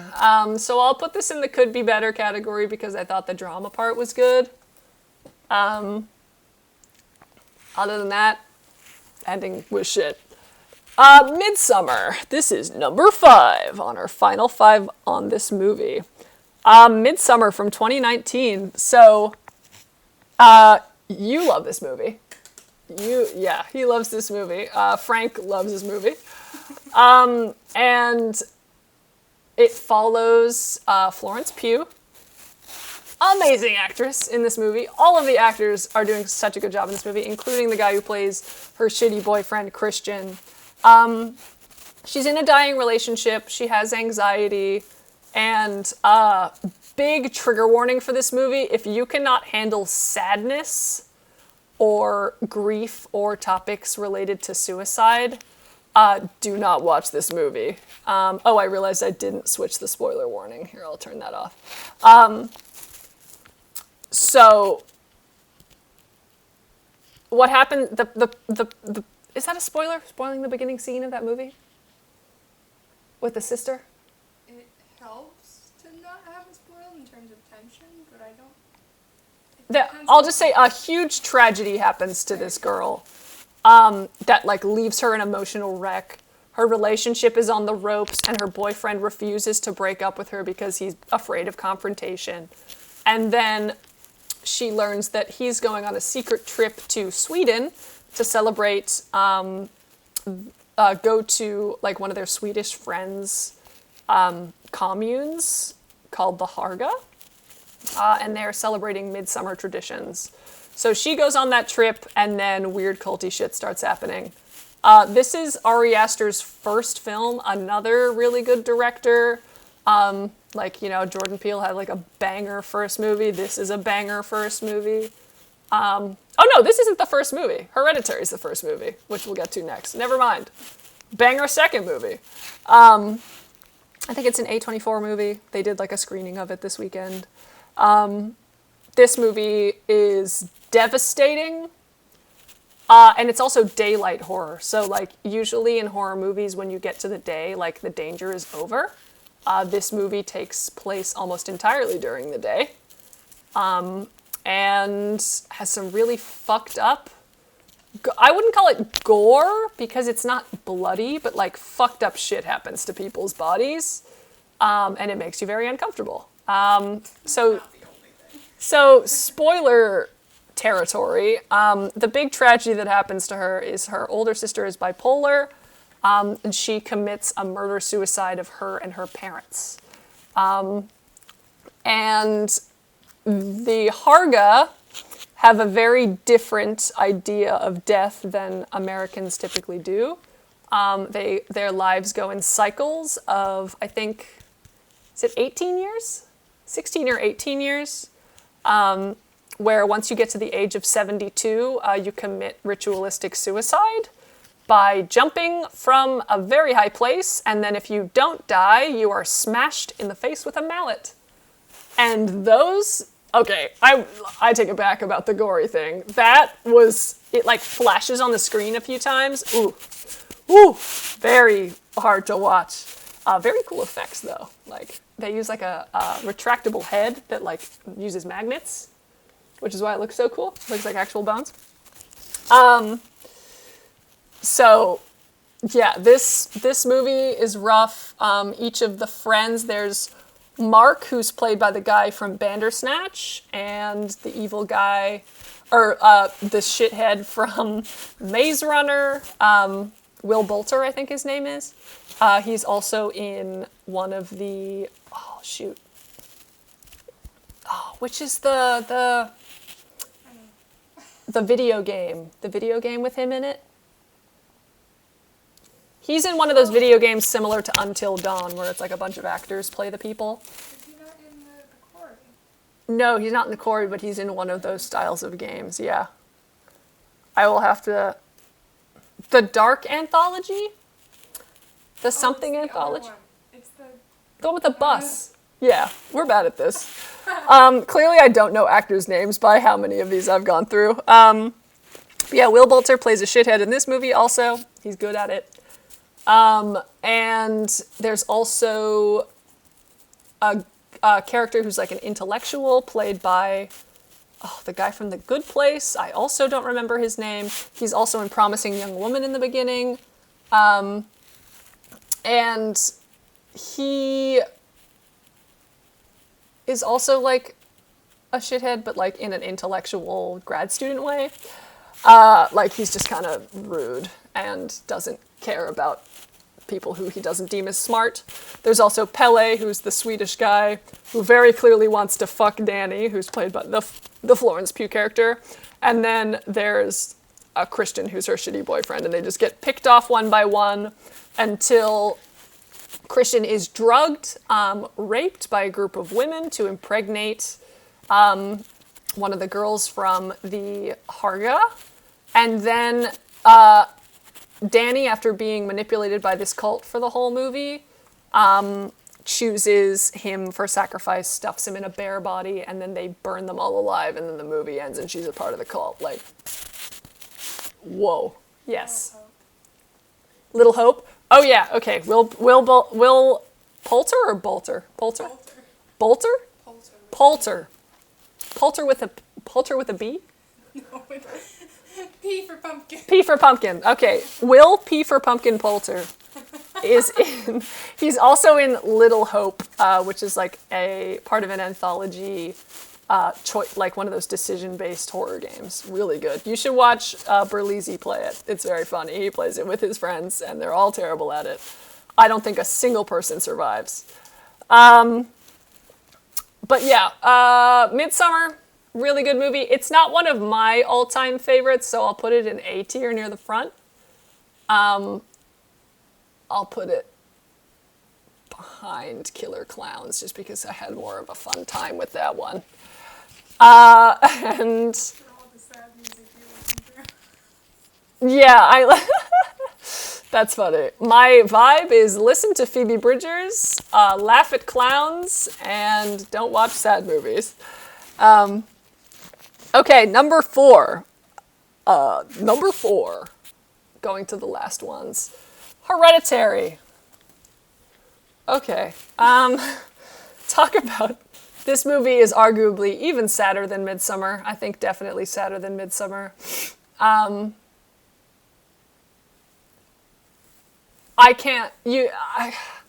You can't talk about this movie without spoiling it. Because the main linchpin to the movie is a huge spoiler. But, oh my god, I hate that I immediately forget the actor's name as soon as I start talking. Alex Wolff plays the son, who he did method acting for this role and said he needed therapy afterwards, which is why you don't do method acting, kids. Don't do method acting. Oh, thank you. Okay, we have, oh, duh. Okay, Toni Collette is the main actress, and Millie Shapiro and Gabriel Byrne. Okay, yeah, so Toni Collette should have gotten an Oscar for this role. I don't know why the Oscars hate horror movies so much. Gabriel Byrne also does a fantastic job, even though his character is pretty background. He's like a great like slate to have the other characters on. Millie Shapiro plays this little girl, Charlie, who I think is supposed to have a disability. They don't really specify what. She's also allergic to nuts. Not that you need to know that or that that's important. But tragedy strikes the family as the grandma, the mom of Toni Collette / the grandma, dies. And stuff starts happening to the family. It's another culty movie. Spoiler alert. Charlie, who is allergic to nuts. Don't say how. Don't say how, even in the spoiler area. She bites the dust. And that's a start of a whole lot of bullshit. Where Alex, the name of the actor, not the character, is incredibly affected, and all of the family is just grieving horribly, and all of these scary things are happening to the family. Annie, who is Toni Collette's character, goes to therapy and reveals that her brother killed himself because the mom was putting people inside of him. The dad killed himself. All of this horrible grief in the family. And then it becomes like a demon, Rosemary's Baby-esque possession situation. And it's fucking scary. I had nightmares after watching this movie. I think it's one of the only of these movies that genuinely gave me nightmares for several weeks. I saw it with my sister, and I saw it, we finished our particular scene, biting the dust scene, you could say, and then my sister had to pause the movie and pick my parents up from the airport in the dark. So, yeah, that was rough. I was seeing shadows in the corners of my room for months. I actually had to sleep with the lights on. I was 20 at the time. I'm 21 now. So, yeah, this movie's scary. But also, like, if you're not afraid of shadows, I guess you'll be fine. Yeah, I didn't think it was scary. Yeah, okay. Well, Frank doesn't think it was scary. Good attention. Very tense, yeah. Also just really fucked up near the end, like when the possession stuff actually starts to happen. Lots of stuff to do with heads.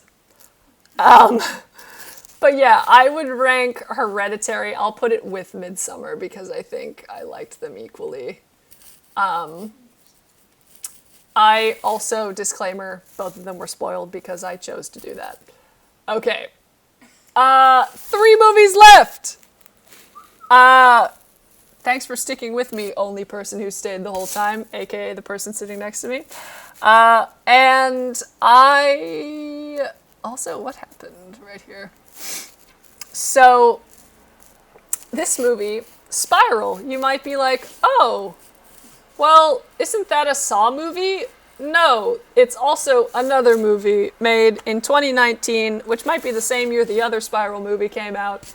This movie I watched because there was gay people in it, and I shouldn't have because it's not good. I'm immediately putting this in, wow, that is certainly a movie category. Worse than The Shining, I'll say that. So, Spiral follows this gay couple who move into this new suburban neighborhood. They have a daughter, adopted daughter. And weird demon shit starts happening to them, like the neighbors act really weirdly to them, all this stuff. Not tense, not compelling. And spoiler alert, turns out that they're like demon vampires in the neighborhood who feed on people who move into that house. And, like, the last scene is the son of a family that lives next door eating the daughter? Why? Is he a demon? Are they just cannibals? Are they vampires? Does it matter? No, because the movie wasn't good. So, yeah. Spiral, like, a 1 out of 10. The 1 is because they're gay. Like, that's the +1, not the movie sucks because they're gay. No, that's not what I mean. And then, number 2. The last 2 are a little lighter. Nightmare Before Christmas, 1993. I empathize with Jack because we share the same body. This movie is fun. I like that it's a musical. I don't like Tim Burton, but I like the other guy who made it, by default. this movie is just fun. It's uplifting. The spirit of Christmas and the spirit of Halloween. As we know, Halloween is gay Christmas, so like relatable. So yeah, I would put Nightmare Before Christmas. If you haven't seen Nightmare Before Christmas, just watch it. It's so cute. Like Jack, who is the king of Halloween, he is feeling unfulfilled in his life. So he goes into the forest and he finds that there are other universes with other holidays, including St. Patrick's Day and Thanksgiving. So I'm glad he didn't pick those. He goes into the Christmas land. He learns about snow and Santa Claus and children getting gifts and all the happiness. And he's like, I want to bring this happiness back to my town. But everyone in the town is grumpy because he's the king of Halloween, not the king of Christmas. And then he tries to kidnap Santa and all this stuff. Very cute. Very good movie. I'm going to put it the front of A tier. Actually, fuck it. It's going in S tier. That movie's great. And finally, the last movie on the tier list. How long have I been streaming? Too long? Correct. I don't even know because, 3 hours and 22 minutes? Fantastic. Let's end at 3:30. Number 1, the last movie, Coraline, 2009.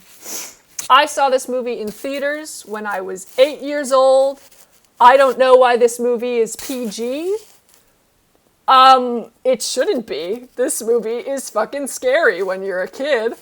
I remember distinctly buying a package of Skittles, and because I was a child who didn't like to ask for help, I opened the Skittles, and they went literally everywhere. All over the people next to me, all over the floor. Each individual Skittle made a noise as it hit the ground, and then I didn't have any fucking Skittles, so that was a bummer. That was back when Skittles had lime instead of green apple. Those were the days. So yeah. This movie's good. It's spooky. I wouldn't... It's not one of my favorite movies. I don't really watch a lot of animation, I realized. But like out of animated movies, it's definitely up there. And the story is compelling. I would love to see like a live action of this. I know that might ruin some of the charm because the claymation is like so compelling. They went like Pan's Labyrinth. Ooh, yeah, if it was like Pan's Labyrinth, I think this could be a really cool movie. Get Guillermo del Toro. Get Guillermo del Toro to direct the live action Coraline. Make it happen. Maybe Lee Winnell can help make it happen. I've been shouting about this all. Lee Winnell, make it happen. But yeah, Coraline, I'll put it snugly in A tier, where it belongs. And there you have it. Every single horror movie I have ever seen so far, as of, I'm not even going to say Halloween, because I'm sure we're going to watch something tonight, tomorrow, and the next night. But as of October 29th at 6:27 p.m. Pacific time, 2022, this is the ranking of every horror movie I have ever seen. Thank you all for watching. Thank you for sticking around. Hopefully this is like one of those videos you have on while you're watching homework and you don't really pay attention. I do that all the time. That's super valid. Watch these movies. Definitely watch things in A and S tier. B tier is also worth it. C, kinda. Like, if you want to watch The Conjuring, watch The Conjuring, but it's fucking boring. Don't watch it. But definitely don't watch the bottom tier. Watch The Shining to get your own opinion, and then put it back in the bottom tier, because that's where it belongs. So, yeah, let's wrap this up. Thank you all for watching. My name has been Christopher. I've been here with a very special guest, imaginary to my left, Mr. Frank. You may have seen him at one point in the video. And thank you all for watching. Happy Halloween. I have also been Specs from Insidious, played by Lee Winnell, my man. And I hope you all have a fantastic Halloweekend. Stay safe, cover your drinks, dress slutty, have a good time. Goodbye, everyone.